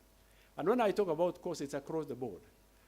When I talk about consolidation, we need to see whether we can also consolidate among service providers. I think we cannot wake up every morning, businesses are sprouting to look for this pension administration business or what have you. So we need to look at that. So consolidation is one of the things that we need to think as an industry going forward. And I think we also need to, my challenge to the industry again, Chief Guest, is we need to look at the possibility of, I agree with what Wabupwa said, Section 66 of the Act, NSF Act provides for, of course it doesn't, it gives you tax exemptions, contribution exempt, income exempt, benefits exempt. So we can ride on that, and we align all our policies. So the best thing is, to as we align, let's not kill the pillar 1. As NSSF, I want to commit again, we are going to have boots on the ground. We have employed a army of staff to move out and register employers. The argument has been, we have 400,000 registered companies under PRS. How many have schemes? How many are registered with NSSF? So we'll provide the lead. We'll go out there, register these people, register these companies. Now you follow us, and then you can also get some business out of it. Sorry, I have a cold, so I want to just mention that, of course, opt-out in NSSF, we are supporting opt-out. And as we speak today, I think last month alone, we had over 4 billion shillings, 4.2 billion shillings opted out to occupational schemes. We have 2,600, almost 2,777. That's the latest number of schemes who have opted out. Some to umbrella schemes, some to in-house schemes, and some to new schemes which have been set up. So I think we are in it together, and we'll support one another. We grow the industry together. So I think those would be my comments for today. But I take the challenge. We need a forum where all of us will come. We engage as we go forward. Thank you very much.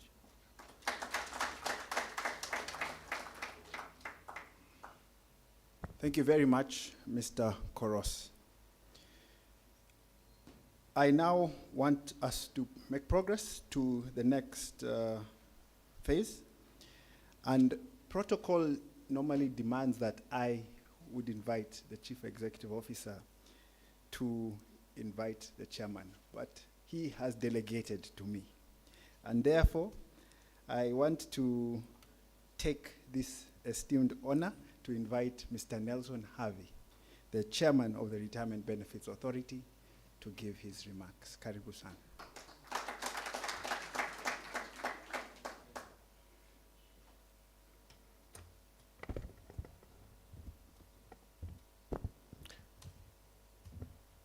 Thank you, Chair. The Principal Secretary, the National Treasury, fellow members of the Board of Directors, and the Chief Executive Officer of the Retirement Benefits Authority, esteemed stakeholders, distinguished guests, members of the press, ladies and gentlemen, it is my honor and pleasure to join you in this forum. Barely 8 months since the launch of the authority's 6th strategic plan and the National Retirement Benefits Policy, this forum gives us an invaluable opportunity to consult with industry captains and experts and fine-tune the implementation.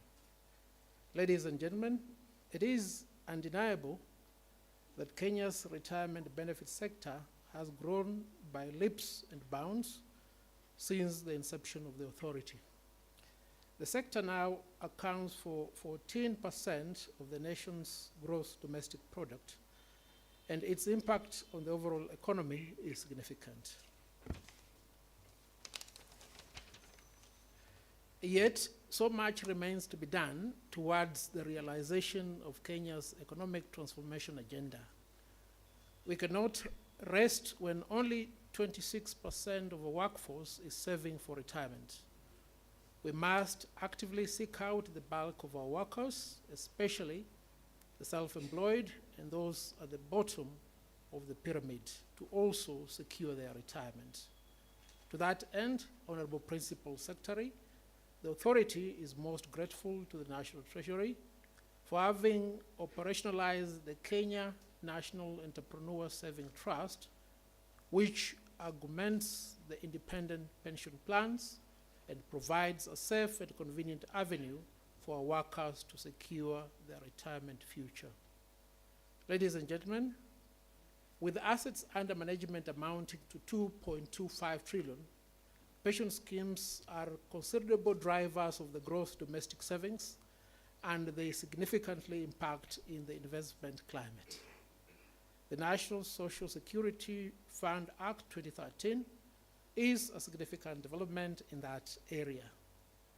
The Act not only increases pension adequacy and coverage, but it also contributes tremendously to the nation's gross domestic savings. However, 92% of scheme assets are concentrated in only 4 permissible investments, that is, bonds, shares, land, and guaranteed funds. We must examine why trustees shy away from the rest of the 14 permitted investments. It is particularly concerning that since the introduction of the 2020 of an asset class to enable schemes to invest in infrastructure or affordable housing projects, no such investments has been made so far. Large schemes have the capacity to provide capital for infrastructure and climate-related initiatives, thereby playing their part as good corporate citizens while displacing the need for external borrowing.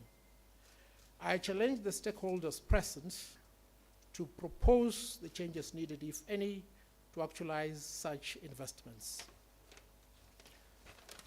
Ladies and gentlemen, the sustainability of retirement benefits arrangement cannot be achieved without proper funding, and it's worrisome that at the end of the 2024 year, contribution and funding arrears stood at Kenya shillings 59 billion, with public sector schemes accounting for 98% of that amount.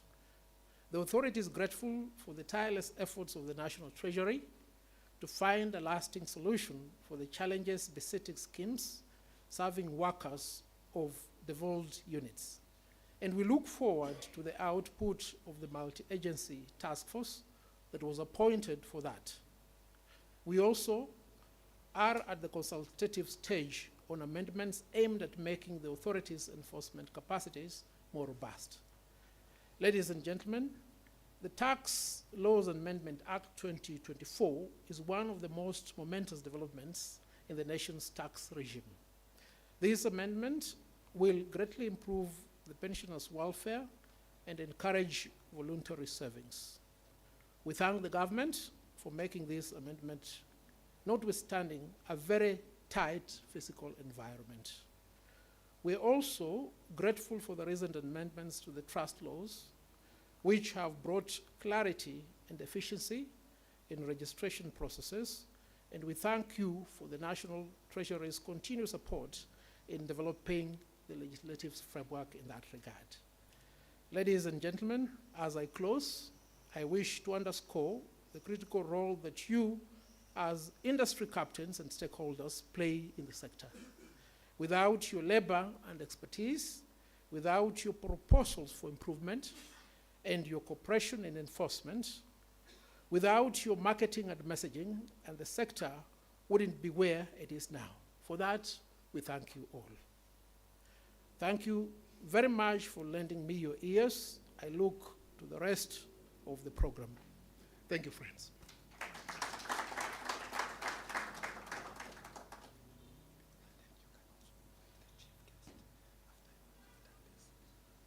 Okay, thank you, Chair. Before I depart this platform, may I recognize my co-directors, all of whom are present here. If you could kindly stand up.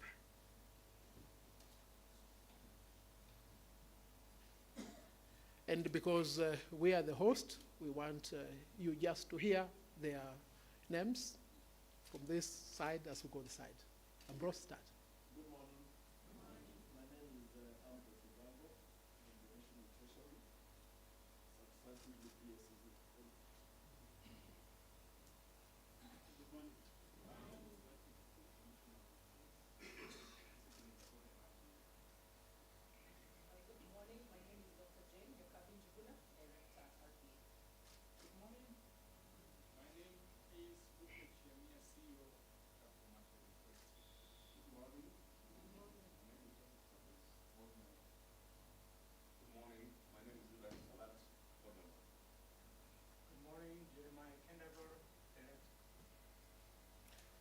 Ladies and gentlemen, these are the men and women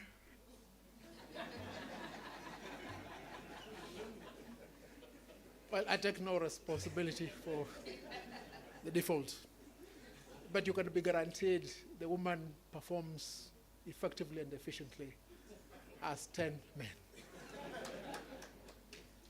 Thank you, Professor. Now, Charles and Claire, do I welcome the PS or I hand over the mic to you?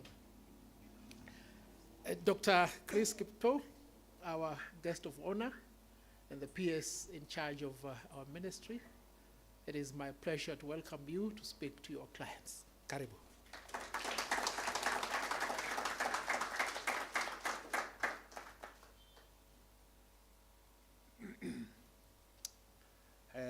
Mr. Nelson Harvey, Chairman of the RBA Board, and directors, Board of Directors of RBA, CEO, Charles Mashira, the CEO of the IRA, Godfrey Kiptum, and the CEO of CMA, Sachamia, and everyone else who is here.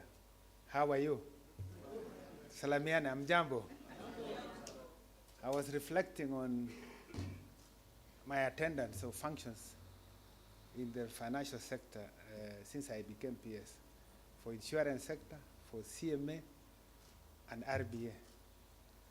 And I think circumstances have conspired to favor the retirement benefits sector. Because just last week, I think it was last week, Shamba was supposed to come to your function. It was not possible. Kiptum, first, it has been elusive. But I promise to make an effort to be present.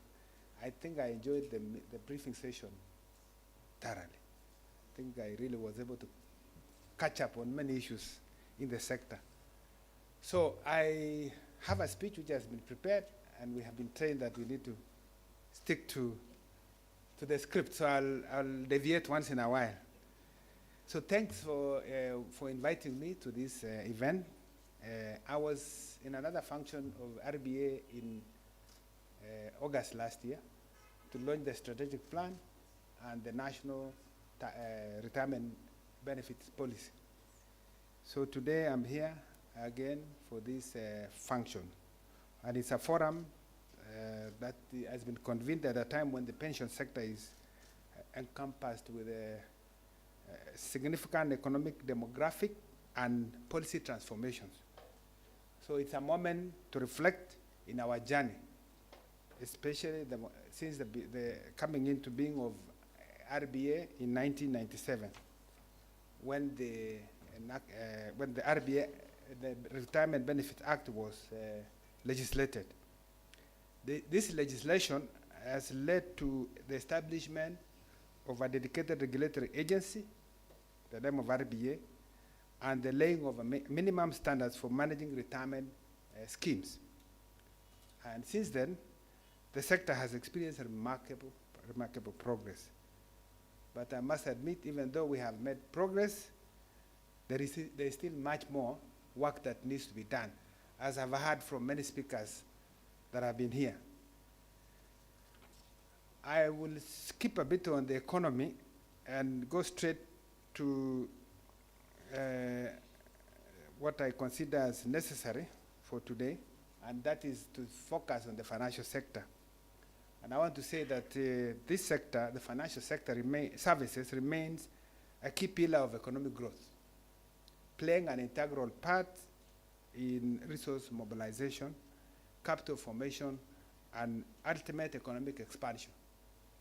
The financial sector had a moderate growth in 2024, with the third quarter expanding by about 4.7% of GDP. Growth compared to 15.5% the previous year. And I think if I speak about the macro in the last 2 years, you recall by October 2022, we were at the peak of inflation. At that time, inflation had gone up to 9.6. And in that year, we registered economic growth of 4.9. Exchange rate also was under huge pressure, and it had traded to nearly above 160 shillings per dollar. And the fear of possibility of failure to settle the $2 billion Eurobond last year, 2024, is what contributed to a lot of uncertainty. But we took action, proactive action, to do liability management by going to market to issue and buy back that bond to the tune of 1.5 of the 2 billion. It was a successful operation because we were looking for 1.5 billion. We got $6.2 billion.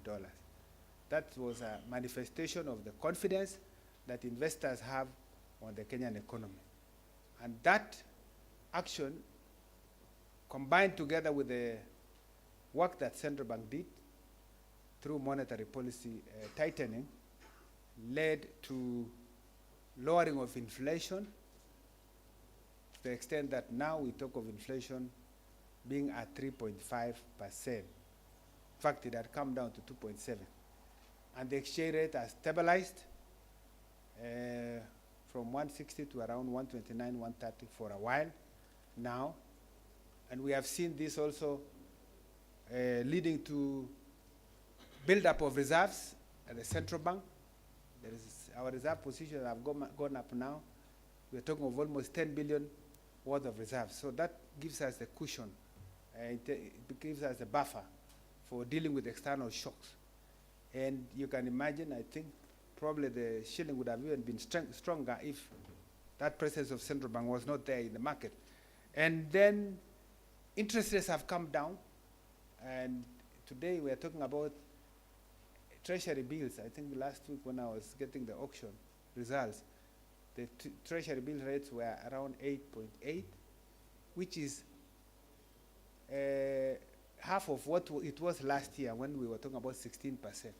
For us in treasury, that is good because it means interest rate that we have to pay for maturing obligations will have to be lower. And so, and bonds have come down also to, I'm now talking about 13, even 14%. And the capital markets have seen also good progress, equities doing well, despite the shocks, of course, of the last 1 or 2 weeks, given what has happened in the US economy. But overall, the macroeconomic landscape has been generally performing well, underpinned by a growth of GDP of around this year, that last year is 4.6%. The previous year it was 5.3, and we are 5.6, and then we are projecting 5.3 coming in the coming year. So amidst this macroeconomic landscape, the retirement benefit sector has quietly emerged as a pillar of stability. Today, as you have heard from the speakers who have talked earlier here, assets under management exceed 2.2 trillion. If I heard clearly, it was 2.25. And this is equivalent to 13% of Kenya's GDP. This is a testament to the sector's central role in mobilizing long-term savings, supporting capital markets, and providing a safety net for retirees. Ladies and gentlemen, RBA in the year 2000 marked a turning point in our journey.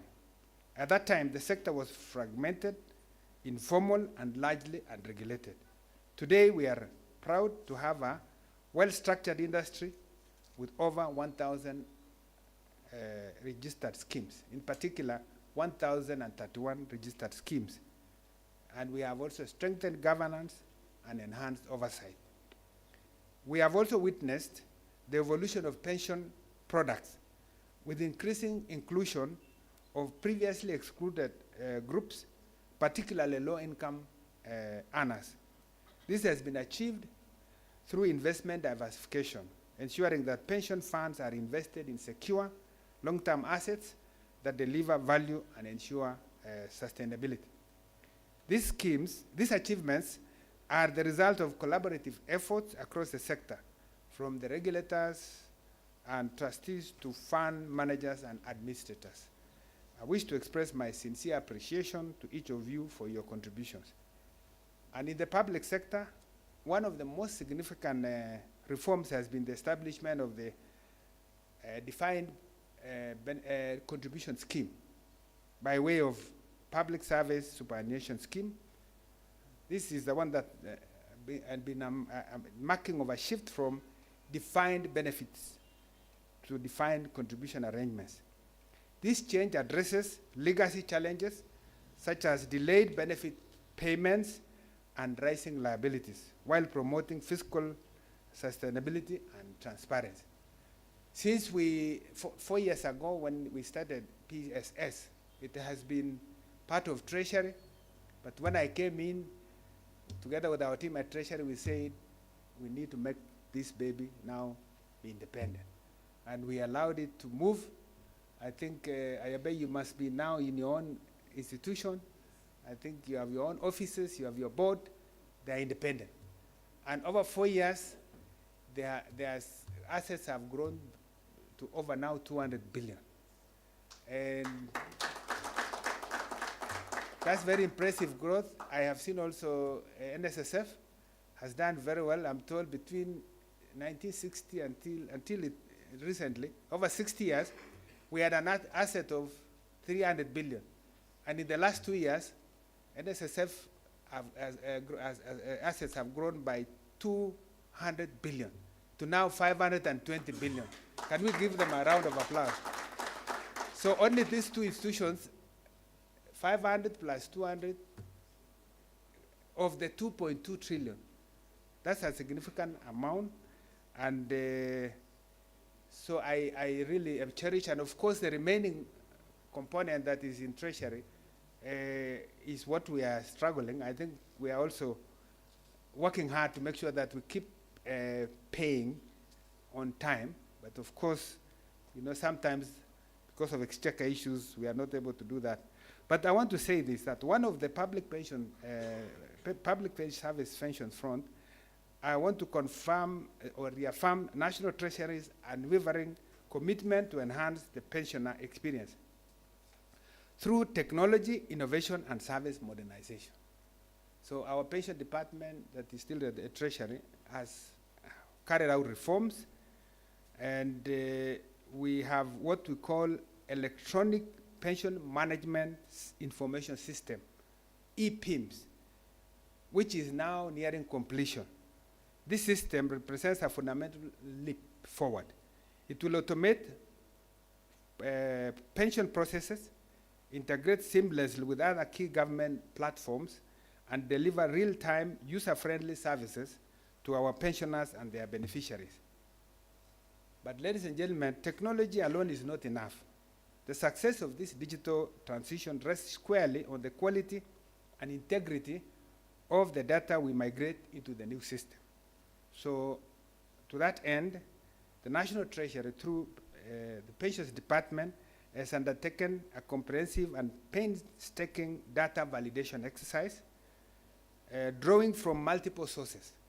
This has included pensioner self-registration through the portal we launched on 5th December last year, as well as the reconciliation of the payroll, bank, SACCO, and dependent records.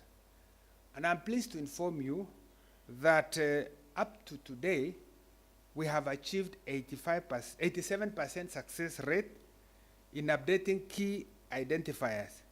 This is a commendable milestone. We have carried out this exercise with compassion and deep understanding of the diverse circumstances of our pensioners.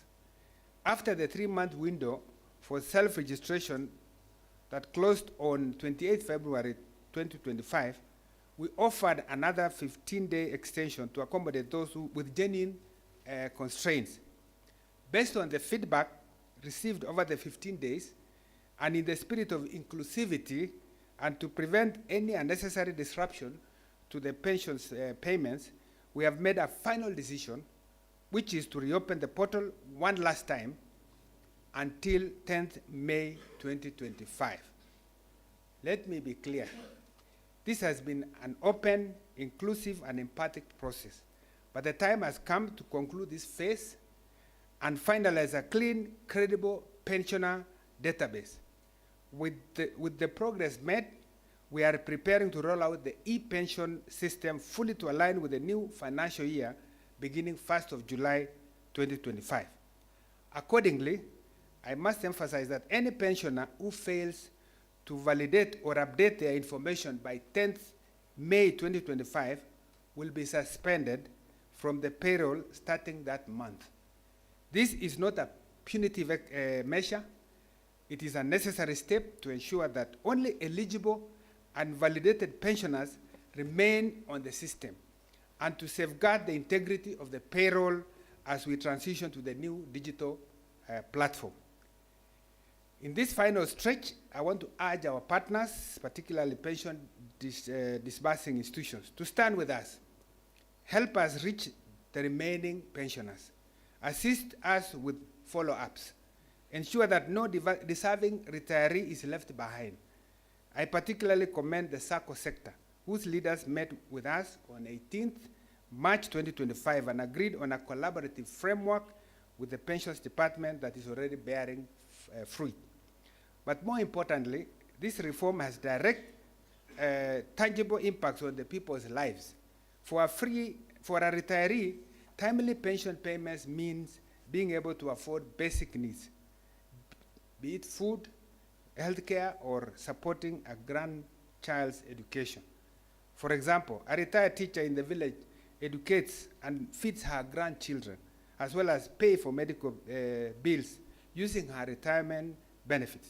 These are not abstract figures, they are livelihoods. Despite the commendable progress that we have had about the pension sector, you have had most of the speakers indicate that the coverage of pension is still very low in Kenya. Only 26% of the working age population are covered. This is largely attributed to the implementation of the mandatory contributions through the National Social Security Fund. However, the reality remains that 74% of the workforce is uncovered, with most of them engaged in the informal sector: market traders, border operators, our domestic workers at home, Kenyans who work hard every day but remain vulnerable to poverty in old age. The establishment of the Kenya National Entrepreneurs Savings Trust, that is KNEST, is a critical step towards resolving this. It presents a promising model to extend coverage to informal sector workers. Nonetheless, the government continues to strengthen KNEST by addressing gaps identified and ensure successful implementation of the scheme. Ladies and gentlemen, this is a moment we are preparing to go to Parliament. By 30th of this month, we will be submitting the estimates, budget estimates. And the Constitution requires that the minister must submit budget to Parliament accompanied by ways and means of raising revenue to finance that budget, the famous finance bill.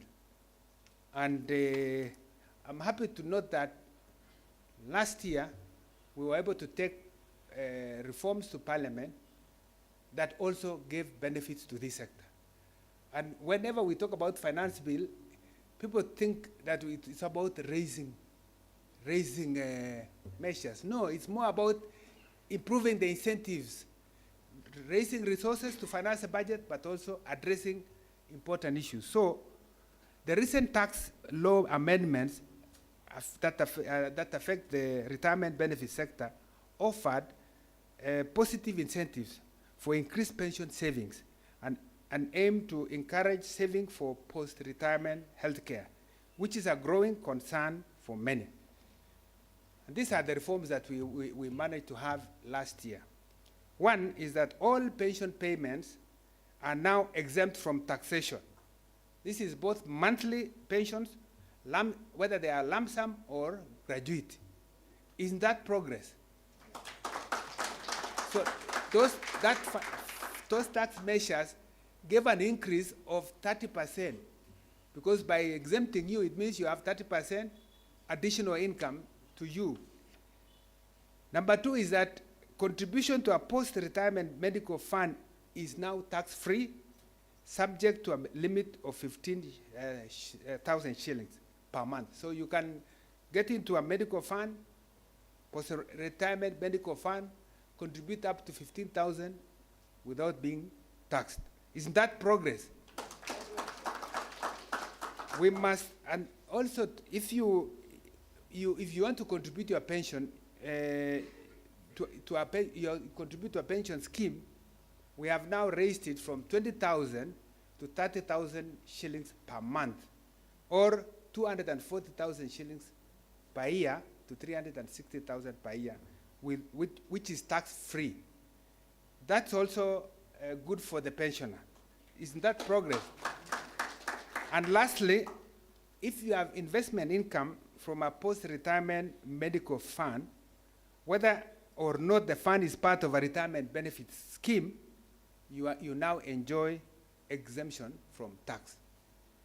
So I want to say that the government remains committed to work with relevant stakeholders in order to address implementation gaps as they may arise.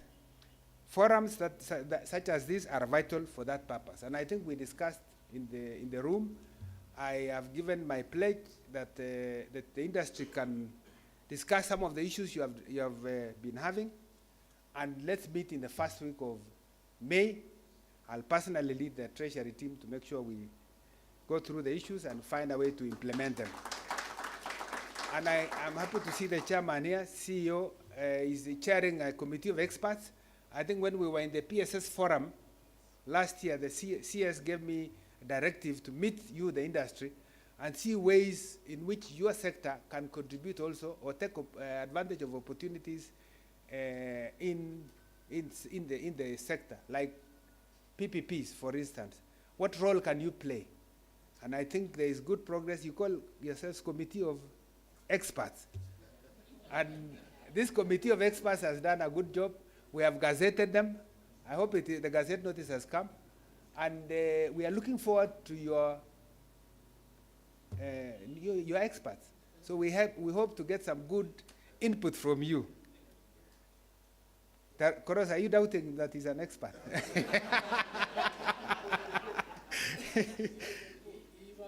Okay. So, ladies and gentlemen, beyond the legal framework, we must confront the issue of benefit adequacy. Many retirees still receive pensions that are insufficient to at least cover their basic needs. The full implementation of the NSSF Act 2013 is a crucial step forward.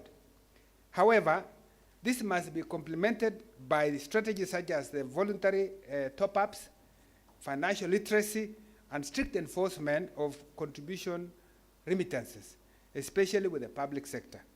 The other major challenge affecting the retirement benefits sector is unremitted contributions, particularly within the public sector linked schemes. As at the end of last year, unremitted contributions stood at 57 billion shillings. This is a real challenge affecting members, as some are not able to get their benefits when they are due. I wish to state that we are taking deliberate efforts to address this challenge. First, we have an ongoing dialogue with stakeholders through a task force to look into the most appropriate policy options for resolving this challenge. Second, we are committed to strengthening the legal and regulatory framework to deal with those deducting and not remitting members' contribution to the scheme. Why would you pay a salary, retain contributions, and you don't remit? I think it is illegal. If you are paying salary, pay plus all benefits. And I think that should be, you should be personally liable as an accounting officer. I think so, but I leave it to the, because really it is not fair. You would rather even pay less than pay everybody, and then you end up with these unremitted funds. 57 billion is a lot. I know the remaining scheme at the Treasury also is part of that, but we are weeding this out. That's why in a short time, I think 6 years from now, everybody will be in PSS, isn't it? From 2031, eh?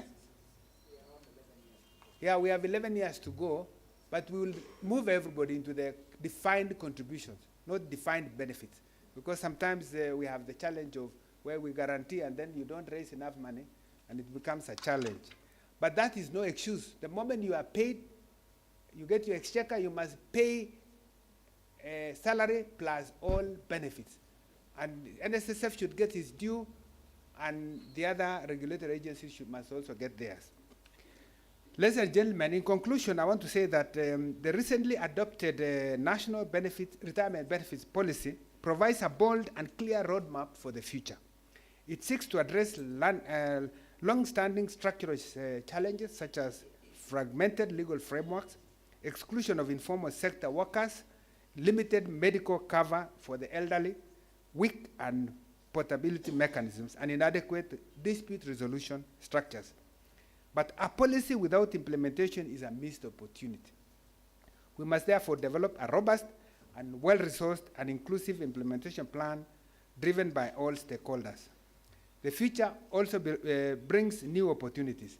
Pension funds, by their long-term nature, are uniquely positioned to invest in green and sustainable projects, from renewable energy to climate-smart, climate-resilient agriculture and environmentally responsible infrastructure. These investments not only provide strong returns, but also help to secure the planet for future generations. Equally, we need to deepen the role of pension funds in national development through infrastructure financing. This must be done with robust risk assessment, strong governance, and absolute transparency to protect member savings. And I expect more to come from the committee of experts. So, ladies and gentlemen, the sector has come a long way, but I firmly believe this is that its greatest impact lies ahead. Let this forum be a moment of reflection, and more importantly, a renewed commitment to the vision of a retirement system that is fair, resilient, and inclusive. At the National Treasury, we reaffirm our support for policies and reforms that uphold equity, efficiency, and social protection. Let us work together as retirement benefits players to ensure that no Kenyan is left behind. Let our legacy be one of dignity, security, and hope for every retiree today and for future generations to come. Thank you very much.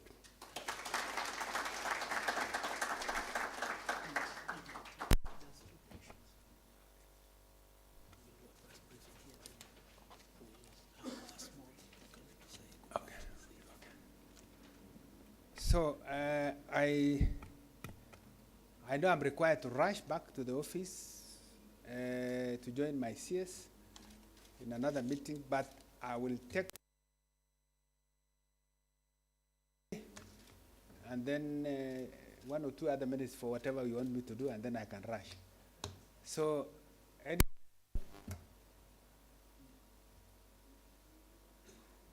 to a citizen.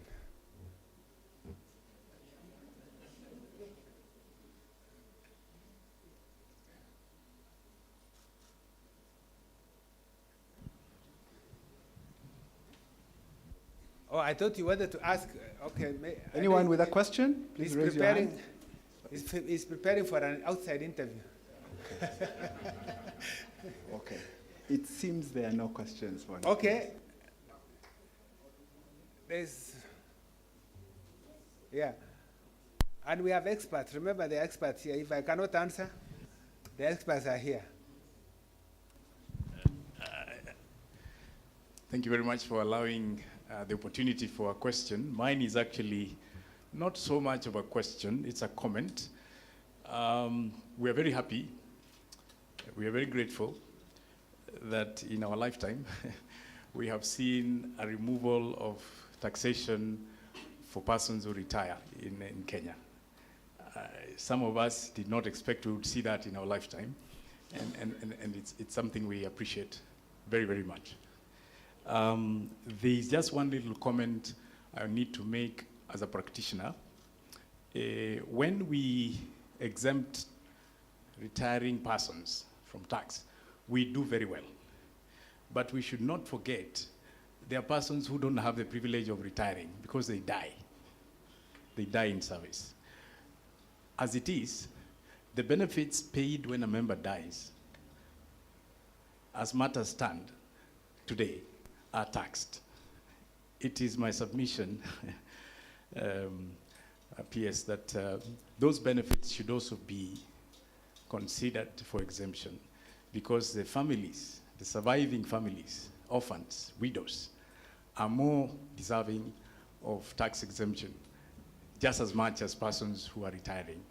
They are voiceless, and we put this matter to you, and of course to those that work towards making sure policies after amendments are also reasoned out and rationalized to include any gaps that may have been left out. Thank you very much.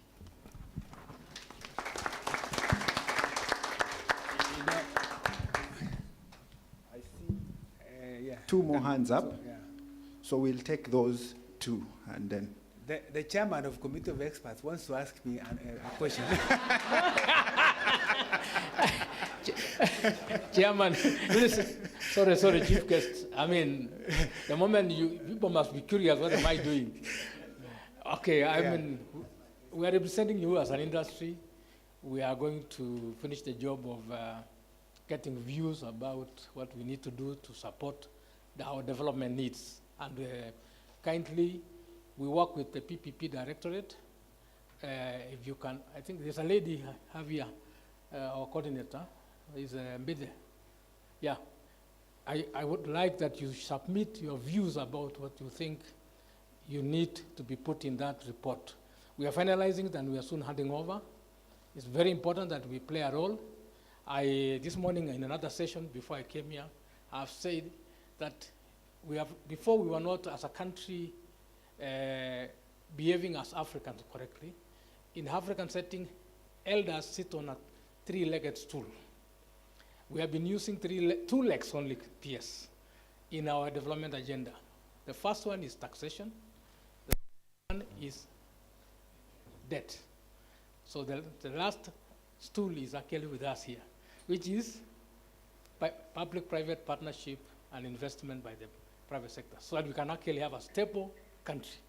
Now, what I wanted to ask PS is, as an industry leader, we have also another benefit which you have mentioned, and we are very happy about it, the post-retirement benefit fund. Now, currently it is a contributory fund by the members alone, but the employers are not contributing. I would kindly request that, as just like any other benefit, if the policy can also include contributed by the employer, so that we are dealing with this problem holistically. Thank you very much. Thank you. So, the last question, and then you can respond to all of them. Thank you, PS. Mine is to thank you for the very well articulated presentation, and also say the following. The CEO of RBA said that the average pension is about 20,000, which people take home, and not because they have not accumulated sufficient wealth. There is a point he talked about preservation. People are cashing their pension all over the place as they walk around. In the end, they will not sell. So how do they expect to get, how do we go about that 20,000? Is it possible that there is a benefit?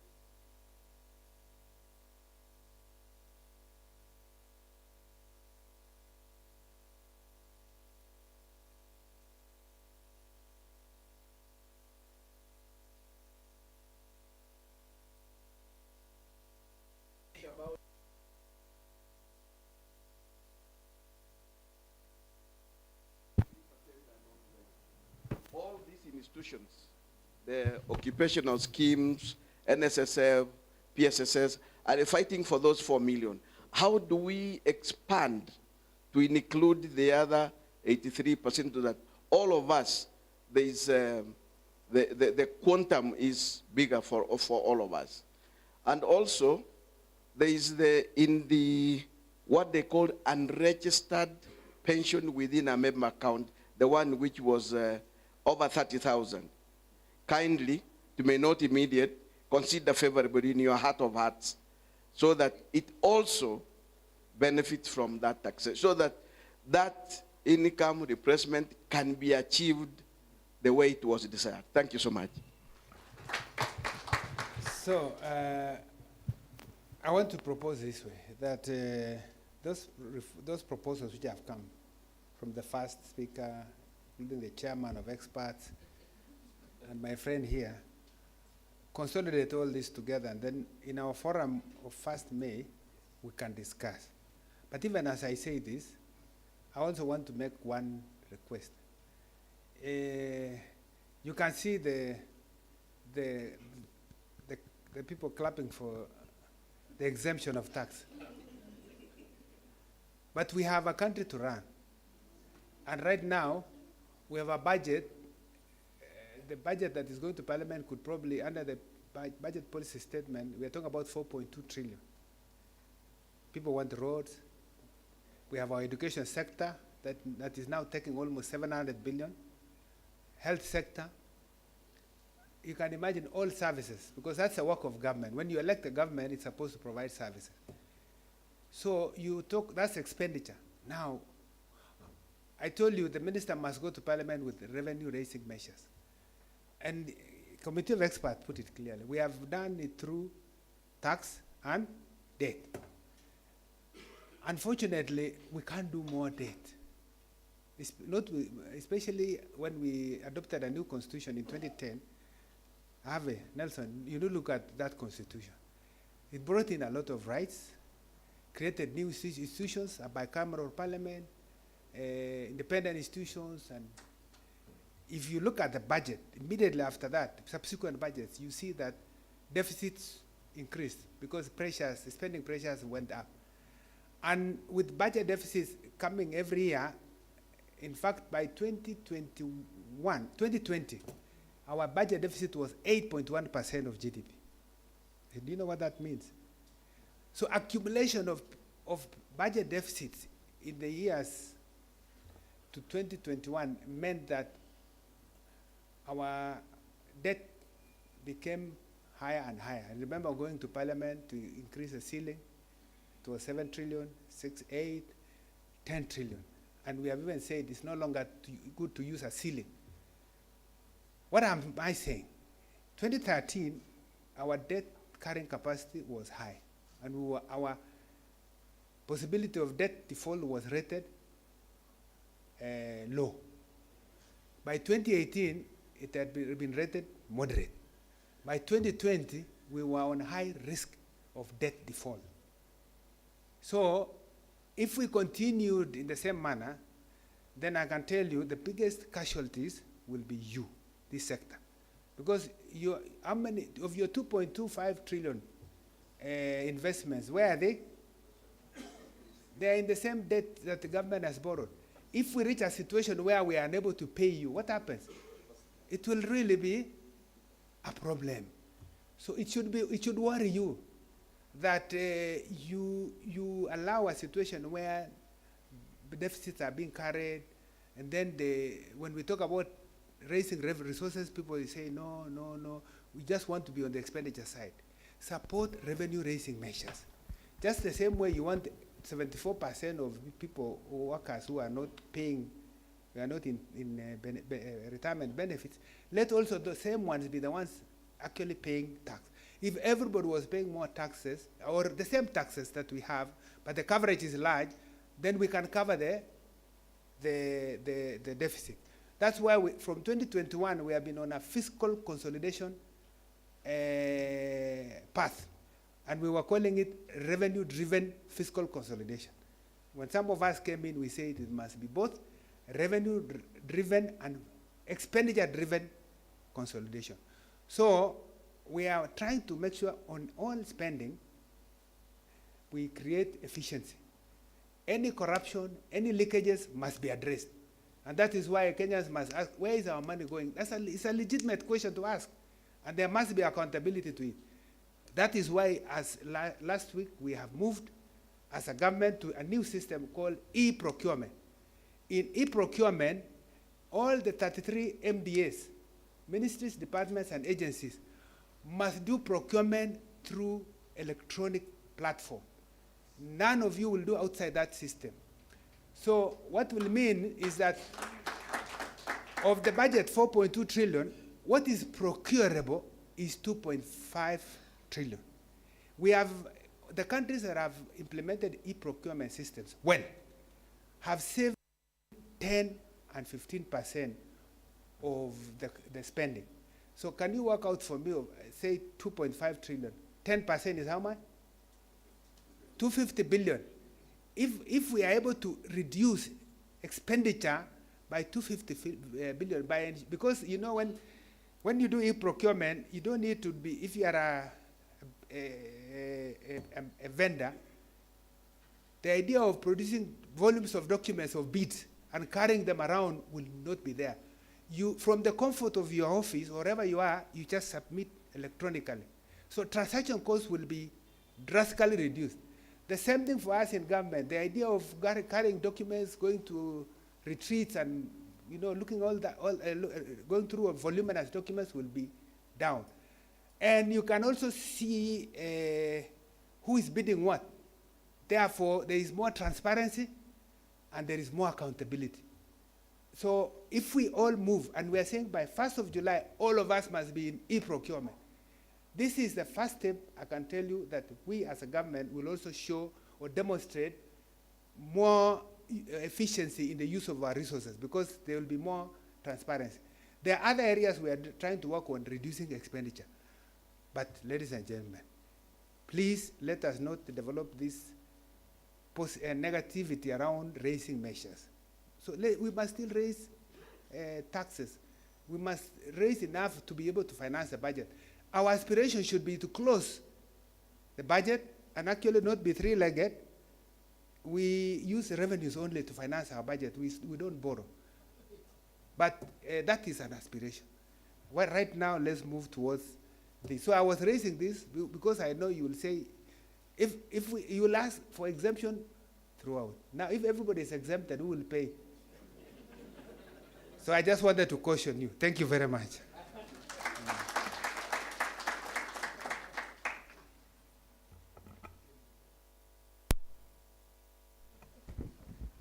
Thank you very much, Bwana PS, for your remarks. I would now like to invite Dr. Jane Njuguna to come forward for two roles. The first role is to appreciate the PS and then give a vote of thanks. And lastly, Bwana PS, if you would allow us for our board of directors and yourself to take a photo up front. So karibu, Dr. PS, we are grateful for the quality and quantity time that you have given to us this morning, and we want to remain conscious of what you've informed us that you need to move to your next engagement. The authority and all industry stakeholders who are here are really grateful for your exemplary leadership. In your closure of your statement, you have charged us to create a legacy of dignity and hope in old age. And that is what we will do. And that is why we pray that our angel, who has been making our calendar of needs at the authority and the industry with yours to match, that angel may continue so that you can be present, because when you're with us, you're inspiring us and causing a sense of urgency from what we say.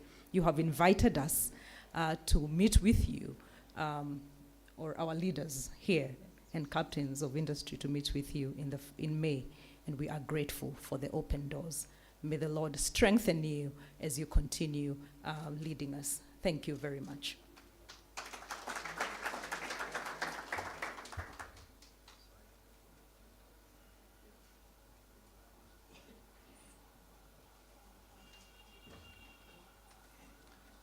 And I hope it is below the threshold of 5,000 value.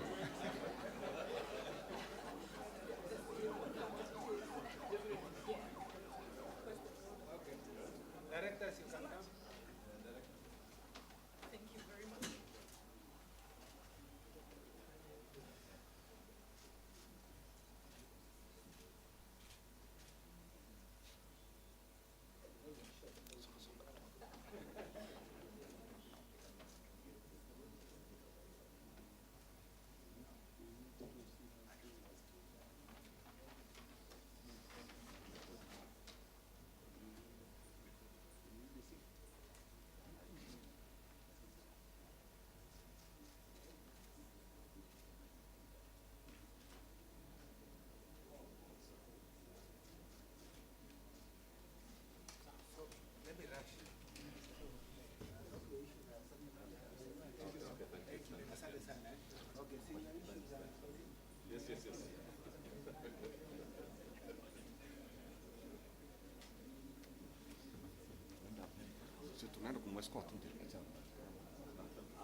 Okay, so ladies and gentlemen, as the PS is being escorted, we've now reached the end of phase 1 of today's program. We therefore are going to break for a health break. Tea is being served at the balcony as you step outside all the way to your left. Thereafter, we shall congregate here after half an hour, so that will be at noon to start the second session on tax. So welcome, ladies and gentlemen, for the health break.